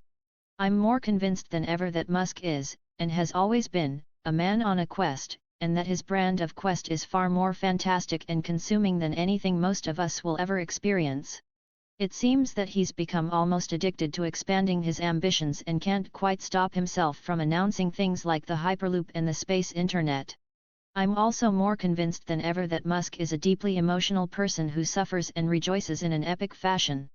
This side of him is likely obscured by the fact that he feels most deeply about his own humanity-altering quest and so has trouble recognizing the strong emotions of those around him. This tends to make Musk come off as aloof and hard. I would argue, however, that his brand of empathy is unique. He seems to feel for the human species as a whole without always wanting to consider the wants and needs of individuals. And it may well be the case that this is exactly the type of person it takes to make a freaking space internet real. Appendix 1. The technology industry loves messy founding tales. A bit of backstabbing? A hearty helping of deceit? Perfect. And yet, the press has never really dug into the alleged intrigue surrounding Musk's formation of Zip2, nor have reporters examined the very serious allegations of inconsistencies in Musk's academic record. In April 2007, a physicist named John O'Reilly filed a lawsuit alleging that Musk had stolen the idea for Zip2. According to the lawsuit, filed with the Superior Court of California in Santa Clara, O'Reilly first met Musk in October 1995. O'Reilly had started a company called Internet Merchant Channel, or IMC, which planned to let businesses create primitive, information-packed online ads. A restaurant, for example, could build an ad that would display its menu and perhaps even turn-by-turn directions to its location. O'Reilly's ideas were mostly theoretical, but Zip2 did end up providing a very similar service. O'Reilly alleged that Musk had first heard about this type of technology while trying to get a job working as a salesman for IMC. He and Musk met on at least 3 occasions, according to the lawsuit, to talk about the job. O'Reilly then went on an overseas trip and struggled to get back in touch with Musk upon his return. O'Reilly declined to discuss his case against Musk with me. But in the lawsuit, he claimed to have learned about Zip2 through happenstance many years after meeting Musk. While reading a book in 2005 about the Internet economy, O'Reilly stumbled upon a passage that mentioned Musk's founding of Zip2 and its 1999 sale to Compaq Computer for $307 million in cash. The physicist was blown away as he realized that Zip2 sounded a lot like IMC, which had never amounted to much of a business. O'Reilly's mind raced back to his encounters with Musk. He began to suspect that Musk had avoided him on purpose and that instead of becoming an IMC salesman, Musk had run off to pursue the same concept on his own. O'Reilly wanted to be compensated for coming up with the original business idea. He spent about 2 years making his case against Musk. The case file at the court runs hundreds of pages. O'Reilly has affidavits from people that back up parts of his version of events. A judge, however, found that O'Reilly lacked the necessary legal standing to bring this case against Musk due to issues around how his businesses had been dissolved. The judge ordered O'Reilly to shell out $125,000 for Musk's legal fees in 2010. All these years later, Musk still hasn't made O'Reilly pay. While playing detective, O'Reilly unearthed some information about Musk's past that's arguably more interesting than the allegations in the lawsuit. He found that the University of Pennsylvania granted Musk's degrees in 1997, 2 years later than what Musk has cited. I called Penn's registrar and verified these findings. Copies of Musk's records show that he received a dual degree in economics and physics in May 1997. O'Reilly also subpoenaed the registrar's office at Stanford to verify Musk's admittance in 1995 for his doctorate work in physics. Based on the information you provided, we are unable to locate a record in our office for Elon Musk, wrote the director of graduate admissions. When asked during the case to produce a document verifying Musk's enrollment at Stanford, Musk's attorney declined and called the request unduly burdensome. I contacted a number of Stanford physics professors who taught in 1995, and they either failed to respond or didn't remember Musk. Doug Osheroff, a Nobel Prize winner and department chair at the time, said, "I don't think I knew Elon, and am pretty sure that he was not in the physics department." In the years that have followed, Musk's enemies have been quick to bring up the ambiguities around his admission to Stanford. When Martin Eberhard sued Musk, his attorney introduced O'Reilly's research into the case. And during the course of my interviews, a number of Musk's detractors from the Zip2, PayPal, and early Tesla days said flat out that they think Musk fibbed about getting into Stanford in a bid to boost his credentials as a fledgling entrepreneur and then had to stick with the story after Zip2 took off. At first, I, too, felt like there were a lot of oddities surrounding Musk's academic record, particularly the Stanford days. But, as I dug in, there were solid explanations for all of the inconsistencies and plenty of evidence to undermine the cases of Musk's detractors. During the course of my reporting, for example, I found evidence that contradicted O'Reilly's timeline of events.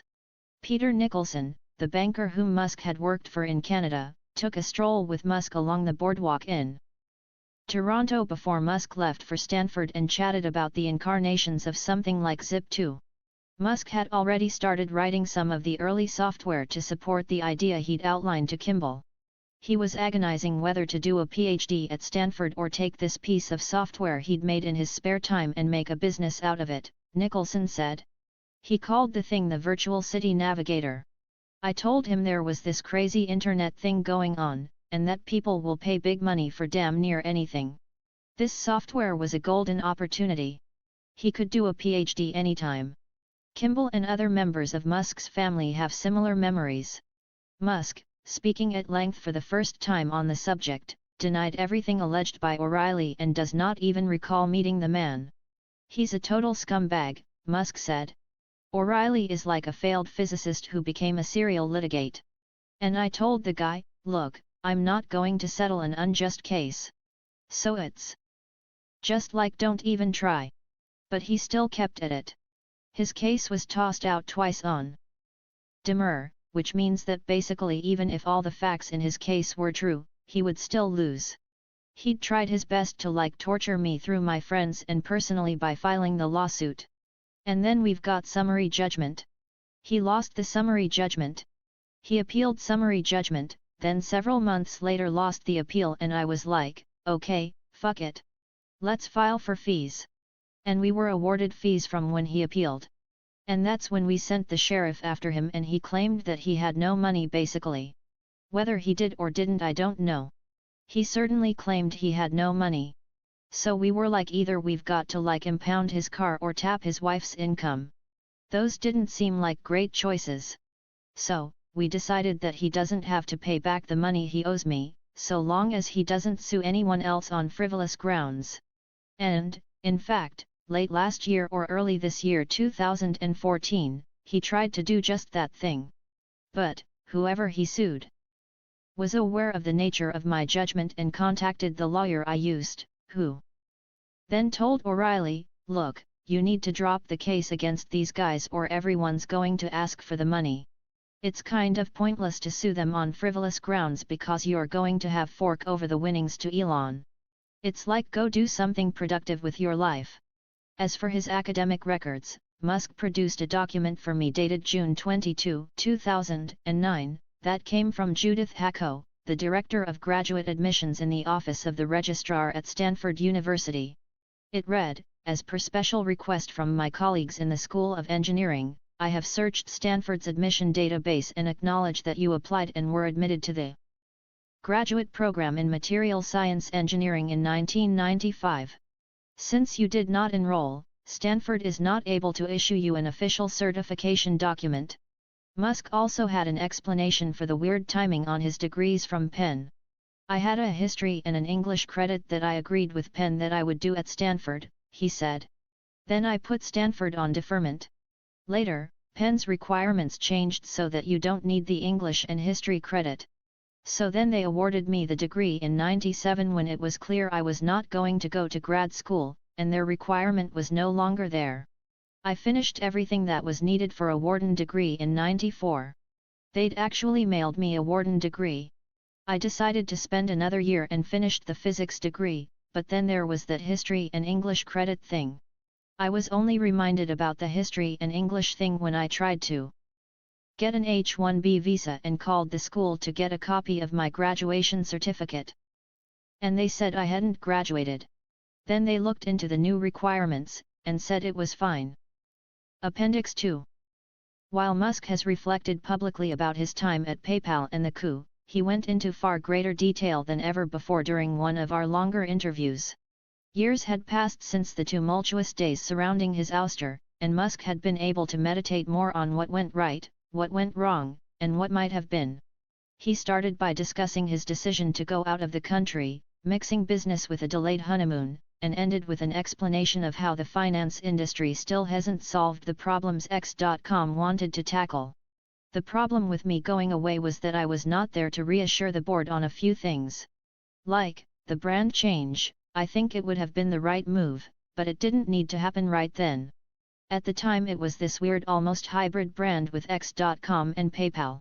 I think X was the right long-term brand for something that wants to be the central place where all transactions happen. That's the X. It's like the X is the transaction.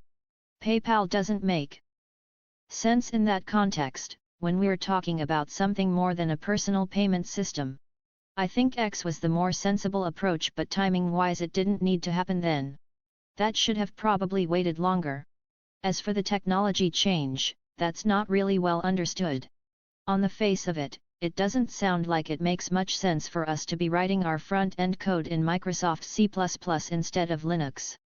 But the reason is that the programming tools for Microsoft and a PC are actually extremely powerful. They're developed for the gaming industry.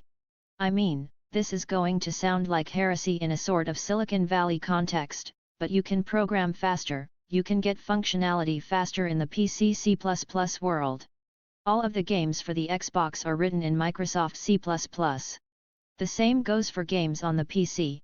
They're incredibly sophisticated, hard things to do, and these great tools have been developed thanks to the gaming industry. There were more smart programmers in the gaming industry than anywhere else. I'm not sure the general public understands this. It was also 2000, and there were not the huge software libraries for Linux that you would find today. Microsoft had huge support libraries. So you could get a DLL that could do anything, but you couldn't get Linux libraries that could do anything. Two of the guys that left PayPal went off to Blizzard and helped created World of Warcraft. When you look at the complexity of something like that living on PCs and Microsoft C++, it's pretty incredible. It blows away any website.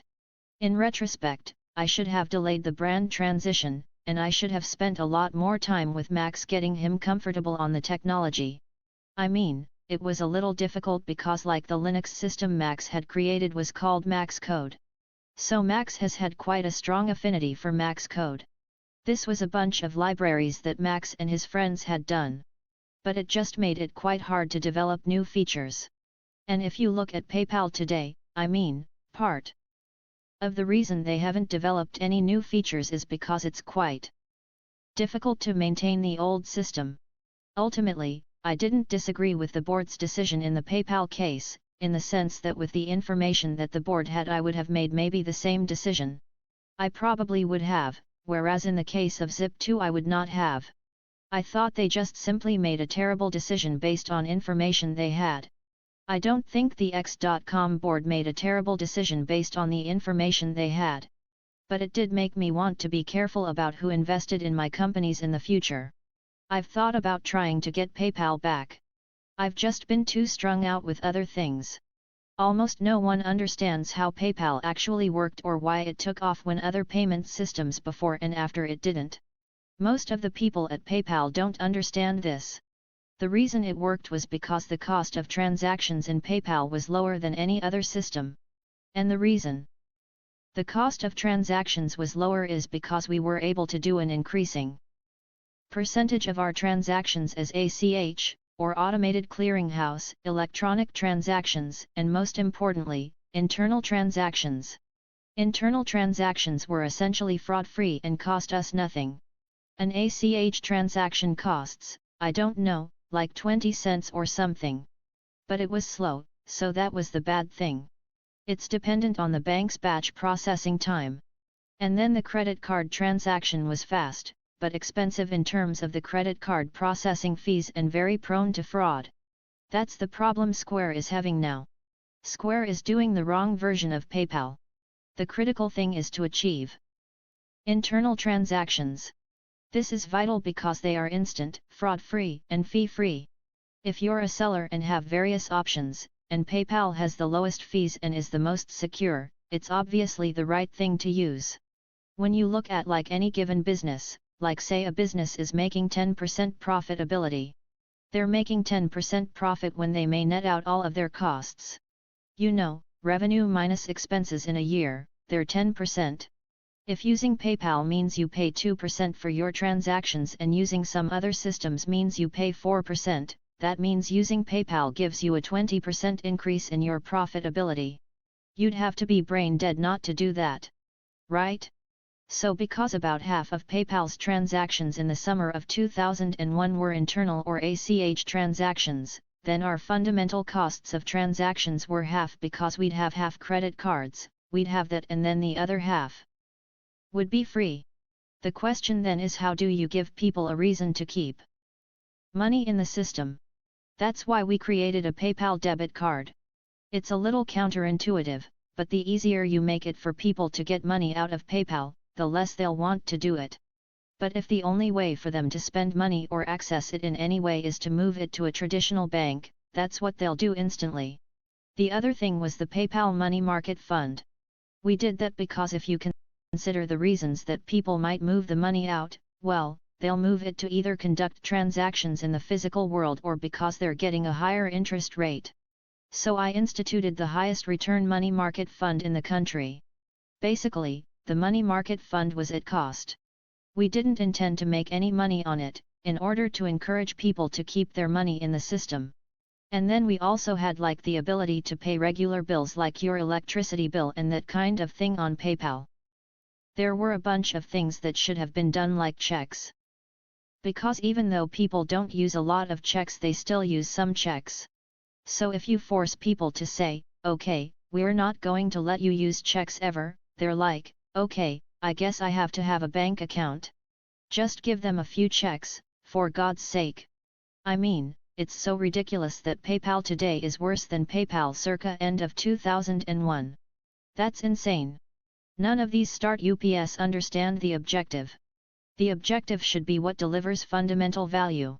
I think it's important to look at things from a standpoint of what is actually the best thing for the economy.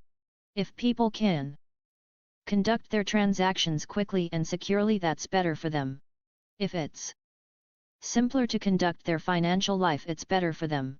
So, if all your financial affairs are seamlessly integrated one place, it's very easy to do transactions and the fees associated with transactions are low. These are all good things. Why aren't they doing this? It's mad. Appendix 3. From Elon Musk. Date, June 7, 2013, 12:43 and 6 seconds AM PDT 2, all subject, going public. Per my recent comments, I am increasingly concerned about SpaceX going public before the Mars transport system is in place. Creating the technology needed to establish life on Mars is and always has been the fundamental goal of SpaceX. If being a public company diminishes that likelihood, then we should not do so until Mars is secure. This is something that I am open to reconsidering, but, given my experiences with Tesla and SolarCity, I am hesitant to foist being public on SpaceX, especially given the long-term nature of our mission. Some at SpaceX who have not been through a public company experience may think that being public is desirable. This is not so. Public company stocks, particularly if big step changes in technology are involved, go through extreme volatility, both for reasons of internal execution and for reasons that have nothing to do with anything except the economy. This causes people to be distracted by the manic-depressive nature of the stock instead of creating great products. It is important to emphasize that Tesla and SolarCity are public because they didn't have any choice. Their private capital structure was becoming unwieldy and they needed to raise a lot of equity capital. SolarCity also needed to raise a huge amount of debt at the lowest possible interest rate to fund solar leases. The banks who provide that debt wanted SolarCity to have the additional and painful scrutiny that comes with being public. Those rules, referred to as Sarbanes-Oxley, essentially result in a tax being levied on company execution by requiring detailed reporting right down to how your meal is expensed during travel, and you can be penalized even for minor mistakes. Yes, but I could make more money if we were public. For those who are under the impression that they are so clever that they can outsmart public market investors and would sell SpaceX stock at the right time, let me relieve you of any such notion. If you really are better than most hedge fund managers, then there is no need to worry about the value of your SpaceX stock, as you can just invest in other public company stocks and make billions of dollars in the market. If you think, but I know what's really going on at SpaceX and that will give me an edge, you are also wrong. Selling public company stock with insider knowledge is illegal. As a result, selling public stock is restricted to narrow time windows a few times per year. Even then, you can be prosecuted for insider trading. At Tesla, we had both an employee and an investor go through a grand jury investigation for selling stock over a year ago, despite them doing everything right in both the letter and spirit of the law. Not fun. Another thing that happens to public companies is that you become a target of the trial lawyers who create a class action lawsuit by getting someone to buy a few hundred shares and then pretending to sue the company on behalf of all investors for any drop in the stock price. Tesla is going through that right now, even though the stock price is relatively high, because the drop in question occurred last year. It is also not correct to think that because Tesla and SolarCity share prices are on the lofty side right now, that SpaceX would be too. Public companies are judged on quarterly performance. Just because some companies are doing well, doesn't mean that all would. Both of those companies, Tesla in particular, had great first quarter results. SpaceX did not. In fact, financially speaking, we had an awful first quarter. If we were public, the short sellers would be hitting us over the head with a large stick. We would also get beaten up every time there was an anomaly on the rocket or spacecraft, as occurred on Flight 4 with the engine failure and Flight 5 with the Dragon previous Alves. Delaying launch of V1.1, which is now over a year behind schedule, would result in particularly severe punishment, as that is our primary revenue driver. Even something as minor as pushing a launch back a few weeks from one quarter to the next gets you a spanking. Tesla vehicle production in Q4 last year was literally only 3 weeks behind, and yet the market response was brutal. Best of both worlds. My goal at SpaceX is to give you the best aspects of a public and private company. When we do a financing round, the stock price is keyed off of approximately what we would be worth if publicly traded, excluding irrational exuberance or depression, but without the pressure and distraction of being under a hot public spotlight. Rather than have the stock be up during one liquidity window and down during another, the goal is a steady upward trend and never to let the share price go below the last round. The end result for you, or an investor in SpaceX, financially will be the same as if we were public and you sold a steady amount of stock every year. In case you are wondering about a specific number, I can say that I'm confident that our long-term stock price will be over $100 if we execute well on Falcon 9 and Dragon. For this to be the case, we must have a steady and rapid cadence of launch that is far better than what we have achieved in the past. We have more work ahead of us than you probably realize. Let me give you a sense of where things stand financially. SpaceX expenses this year will be Rug Ashlee to $900 million, which blows my mind BTW. Since we get revenue of $60 million for every F9 flight or double that for a FH or F9 Dragon flight, we must have about 12 flights per year where 4 of those flights are either Dragon or Heavy merely in order to achieve 10% profitability. For the next few years, we have NASA commercial crew funding that helps supplement those numbers, but, after that, we are on our own. That is not much time to finish F9, FH, Dragon V2 and achieve an average launch rate of at least 1 per month. And bear in mind that is an average, so if we take an extra 3 weeks to launch a rocket for any reason, could even be due to the satellite, we have only 1 week to do the follow-on flight. My recommendation. Below is my advice about regarding selling SpaceX stock or options.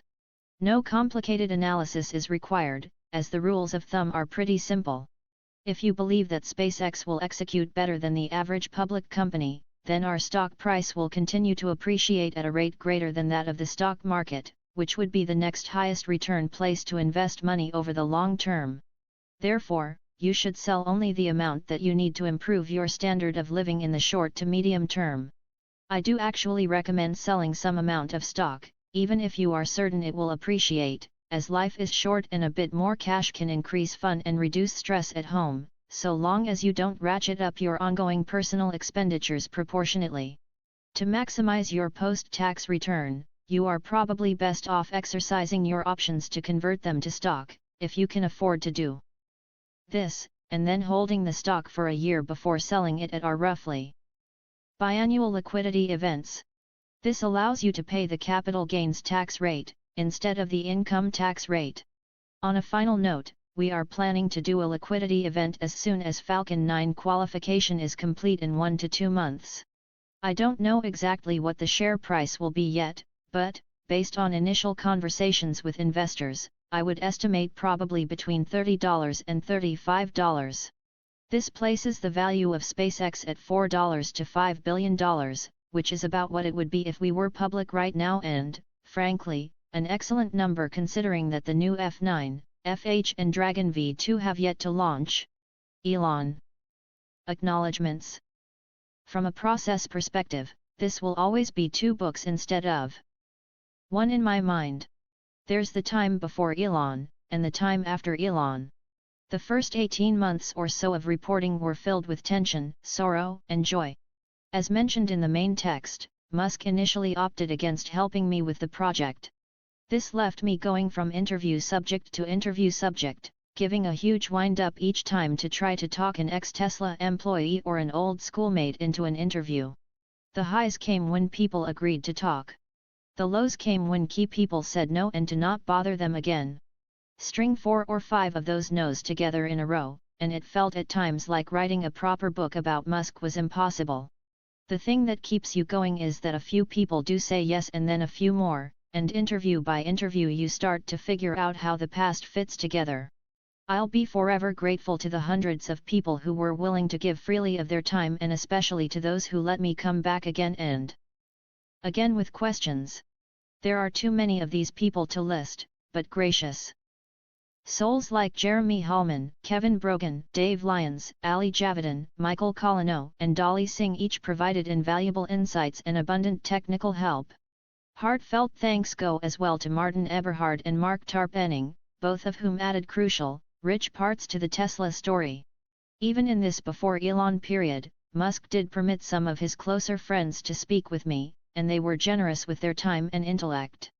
That's a special thanks then to George Zachary and Shervin Pishavar, and especially to Bill Lee, Antonio Gracias, and Steve Jurvetson, who really went out of their way for Musk and for me.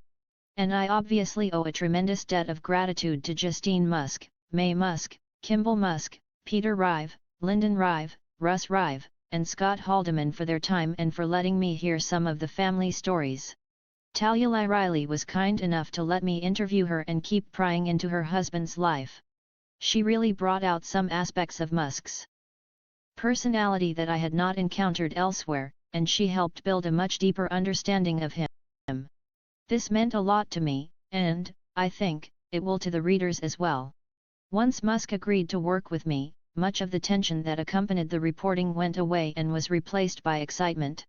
I got access to people like J.B. Straubel, Franz von Holthausen, Diarmuid O'Connell, Tom Mueller, and Gwyn Shotwell, who are all among the most intelligent and compelling figures I've run into during years of reporting.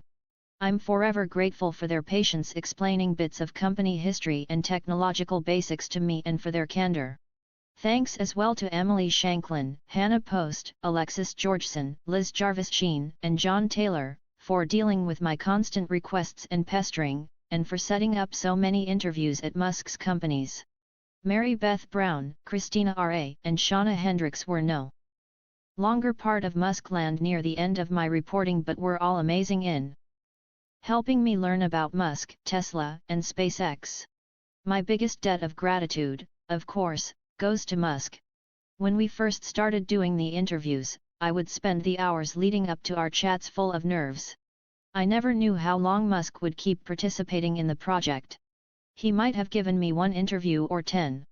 There was real pressure to get my most crucial questions answered up front and to be to the point in my initial interviewing. As Musk stuck around, though, the conversations went longer, were more fluid, and became more enlightening. They were the things I most looked forward to every month. Whether Musk will change the course of human history in a massive way remains to be seen, but it was certainly a thrilling privilege to get to pick the brain of someone who is reaching so high. While reticent at first, once Musk committed to the project, he committed fully, and I'm thankful and honored that things turned out that way. On a professional front, I'd like to thank my editors and co-workers over the years: China Martins, James Nicolette, John Lettuce, Vindigoyul, and Suzanne Spector, each of whom taught me different lessons about the craft of writing. Special thanks go to Andrew Orlowski, Tim O'Brien, Damon Darlin, Jim Ailey, and Drew Cullen, who have had the most impact on how I think about writing and reporting and are among the best mentors anyone could hope for. I must also offer up infinite thanks to Brad Wieners and Josh Tyregiel, my bosses at Bloomberg Business Week, for giving me the freedom to pursue this project. I doubt there are two people doing more to support quality journalism. A special brand of thanks goes to Brad Stone, my colleague at the New York Times and then at Business Week. Brad helped me shape the idea for this book, coaxed me through dark times, and was an unrivaled sounding board. I feel bad for pestering Brad so incessantly with my questions and doubts. Brad is a model colleague, always there to help anyone with advice or to step up and take on work. He's an amazing writer and an incredible friend. Thanks as well to Keith Lee and Sheila A. Bicandani Sandfort. They are two of the brightest, kindest, most genuine people I know, and their feedback on the early text was invaluable. My agent David Patterson and editor Hilary Redman were instrumental in helping pull this project off. David always seemed to say the right thing at low moments to pick up my spirits. Frankly, I doubt the book would have happened without the encouragement and momentum he provided during the initial part of the project. Once things got going, Hilary talked me through the trickiest moments and elevated the book to an unexpected place. She tolerated my hissy fits and made dramatic improvements to the writing. It's wonderful to finish something like this and come out the other side with a pair of such good friends. Thanks so much to you both. Last, I have to thank my family. This book turned into a living, breathing creature that made life difficult on my family for more than 2 years. I didn't get to see my young boys as much as I would have liked during this time, but when I did they were there with energizing smiles and hugs. I'm thankful that they both seem to have picked up an interest in rockets and cars as a result of this project. As for my wife, Melinda, well, she was a saint. From a practical perspective, this book could not have happened without her support. Melinda was my best reader and ultimate confidant. She was that best friend who knew when to try to energize me and when to let things go. Even though this book disrupted our lives for a long while, it brought us closer together in the end. I'm blessed to have such a partner, and I will forever remember what Melinda did for our family. Notes. 1 Journal of the Canadian Chiropractic Association, 1995. 2 http://queensu.ca/news/alumni reviews/rocket-man 3 http://www.marieclaire.com/sex-love/relationship-issues/millionaire-starter-wife.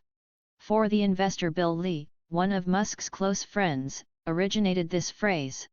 5 http://archive.wired.com/science/space/magazine/1506/ff_space_Musk, current page equals all. 6 http://news.cnet.com/electric-sports-icon-pax-1-but-138-9_337.xhtml 7 http://www.newyorktimes.com/2006/07/business/19electric.xhtml 8 A Southern gentleman, Curry could never get used to Musk's swearing. He curses like a sailor and does it in mixed company or the way he would churn through prized talent.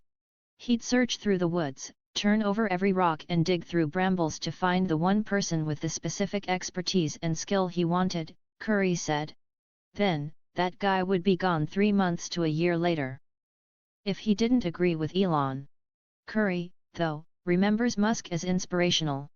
Even as Tesla's funds dwindled, Musk urged the employees to do their jobs well and vowed to give them what they needed to be successful. Curry, like many people, also found Musk's work ethic astonishing. I would be in Europe or China and send him an email at 2:30 in the morning his time, Curry said. 5 minutes later, I'd get an answer back. It's just unbelievable to have support on that level. 9 http://www.mercurynews.com/greenergy/ci_76414424 10 http://www.telegraph.co.uk/culture/3666994/one-more-giant-leap.xhtml 11 http://www.sia.org/wp-content/uploads/2013/06/2013_SSIR_final.pdf 12 Another moment like this occurred in late 2010 during a launch attempt in Florida. One of the SpaceX technicians had left a hatch open overnight at the launch pad, which allowed rain to flood a lower-level computing room. The water caused major issues with SpaceX's computing equipment, and another technician had to fly out from California right away with Musk's American Express card in hand to fix the emergency in the days leading up to the launch. The SpaceX engineers bought new computing gear right away and set it up in the room. They needed to run the equipment through standard tests to make sure it could maintain a certain voltage level. It was late at night on a Sunday, and they couldn't get access on short notice to a device that could simulate the high electrical load. One of the engineers improvised by going to a hardware store where he bought 25 headlamps for golf carts. The SpaceX crew strung them all together back at the launch pad and hung them from a wall. They then put on their sunglasses and lit everything up, knowing that if a power supply for the computing equipment could survive this test, it would be okay for the flight. The process was repeated for numerous power supplies, and the team worked from 9 p.m. that night until 7 a.m. and finished in time to keep the launch on track. 13 http://www.space.com/15874-private-dragon-space-station-arrival.xhtml 14 At the conclusion of the debate, Musk and I exchanged a couple of emails. He wrote, "Oil and gas is firmly in the Romney camp and they are feeding his campaign these talking points. Until recently, they didn't care about Tesla, as they thought we would fail. Ironically, it is because they are starting to think Tesla might not fail that they are attacking us. The reason is that society has to function, so the less there seems to be a viable alternative to burning hydrocarbons, the less pressure there is to curb carbon emissions. If an electric car succeeds, it spoils that argument. Overall though, I think it is great that he mentioned us, smiley face, Romney Tesla is one of the top Google searches. I reached out to Romney's camp months later, as sales of Teslas soared, to see if he wanted to change his position but was rebuffed. 15 As Tesla has grown in size, the company has commanded more respect from suppliers and been able to get better parts and better deals. But outsourcing components still bothers Musk, and for understandable reasons. When it tried to ramp up production in 2013, Tesla ran into periodic issues because of its suppliers. One of them made what should have been an inconsequential 12-volt lead-acid battery that handled a few auxiliary functions in the car. Tesla bought the part from an American supplier, which in turn outsourced the part from a company in China, which in turn outsourced the part from a company in Vietnam. By the time the battery arrived at Tesla's factories, it didn't work, adding cost and delays during a crucial period in the Model S's history. It's situations like these that typically result in Tesla playing a much more active role with its suppliers when compared to other automakers. For something like an ABS braking controller, Tesla will work hand-in-hand with its supplier, in this case Bosch, to tune the hardware and software for the Model S's specific characteristics. Most companies just hand their cars over to Bosch, but Tesla goes in with a software engineer, said Ali Javidan. We had to change their mindset and let them know we wanted to work on a very deep level. 16 Tesla does seem to promote an obsession with safety that's unmatched in the industry. J.B. Straubel explained the company's thinking as follows: with the safety stuff, it seems like car companies have evolved to a place where their design objectives are set by whatever is regulated or has been standardized. The rule says, do this and nothing more. That is amazingly boring engineering. It leaves you maybe fiddling with the car's shape or trying to make it a bit faster. We have more crumple zones, better deceleration, a lower center of gravity. We went in wondering, can we make this car twice as safe as anything else on the road? 17 Othmer has lined up to be the lucky owner of the first Roadster 2. Musk has developed an unconventional policy to determine the order in which cars are sold.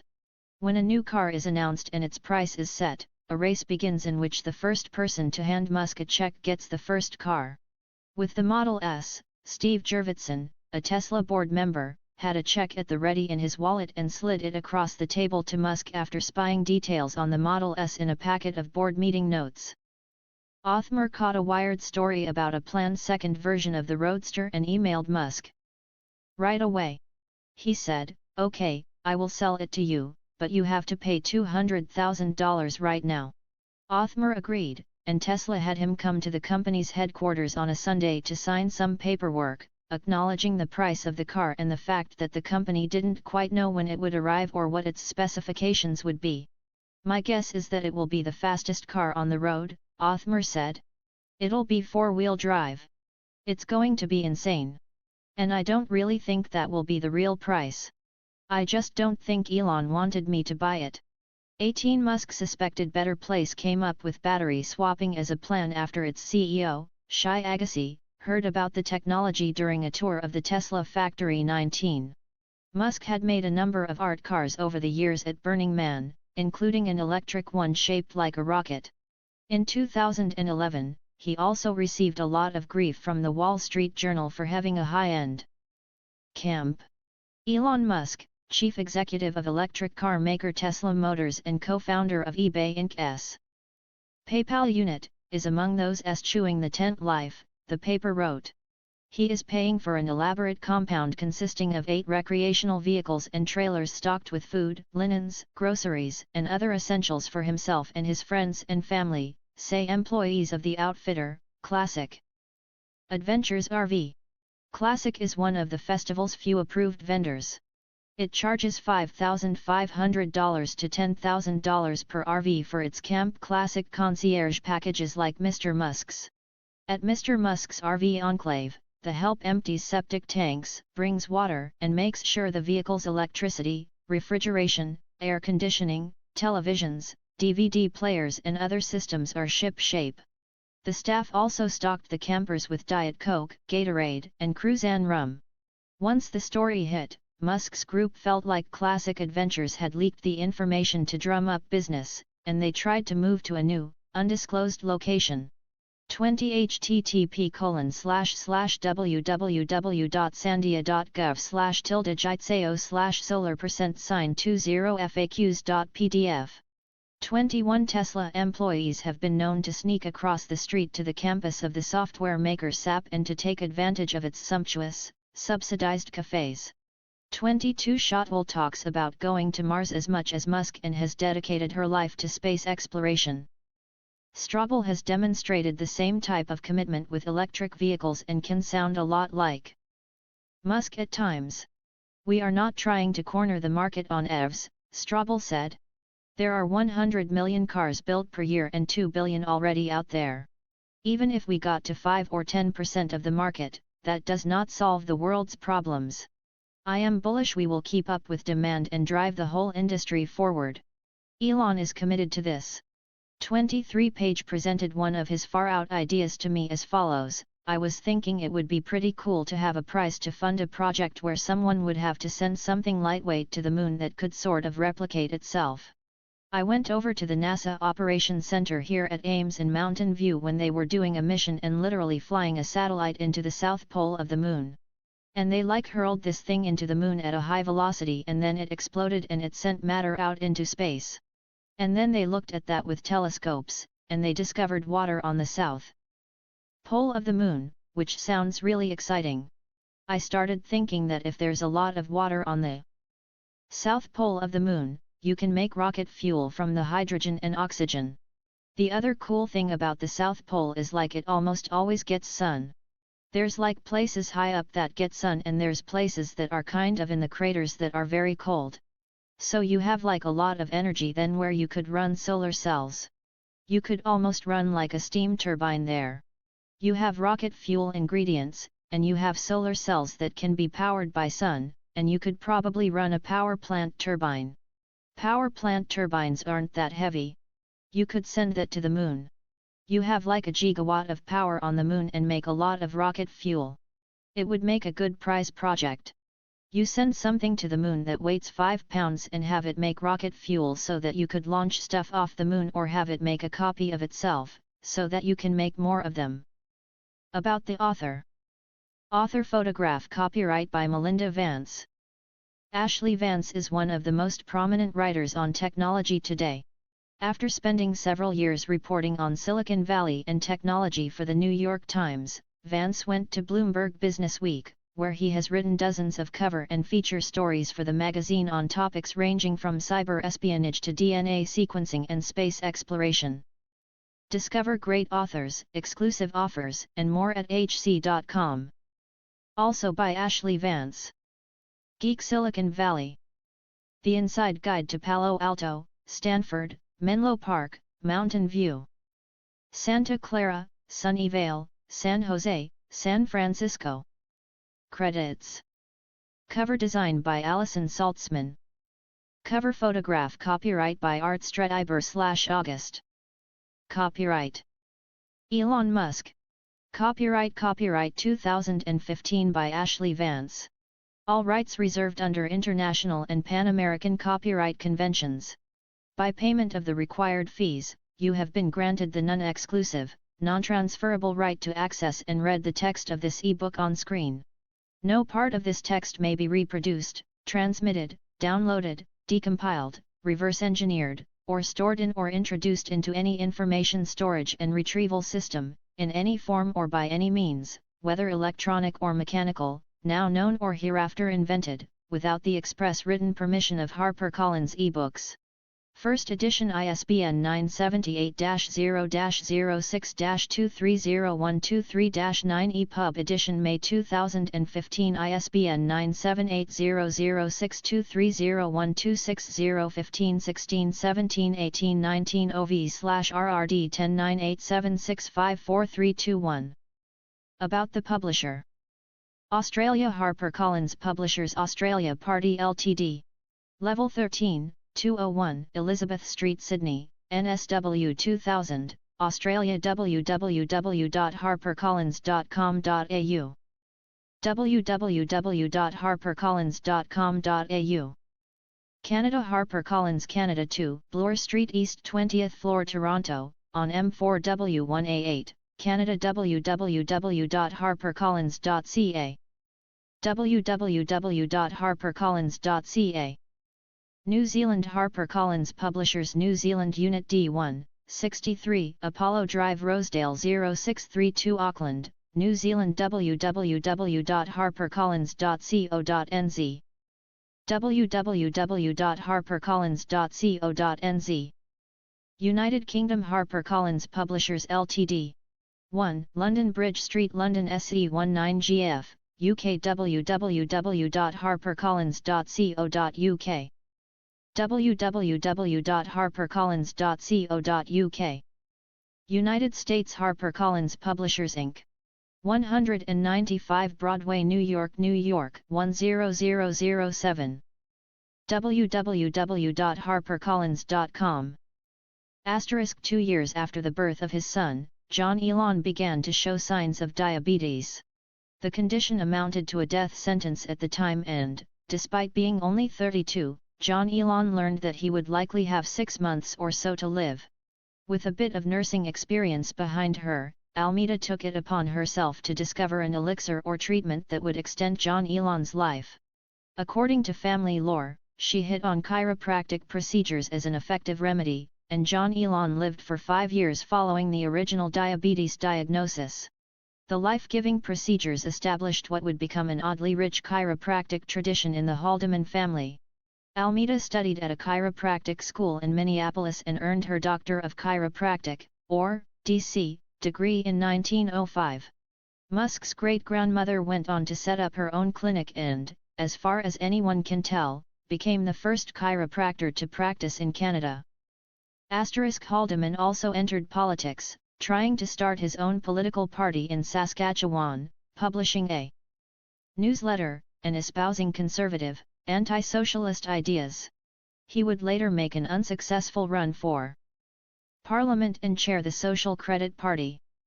The journey took them up the African coast, across the Arabian Peninsula, all the way through Iran, India and Malaysia, and then down the Timor Sea to Australia. It required 1 year of preparation just to secure all of the necessary visas and paperwork, and they suffered from constant stomach bugs and an erratic schedule along the way. Dad passed out crossing the Timor Sea, and Mum had to take over until they hit Australia. He woke up right before they landed, said Scott Haldeman. It was fatigue.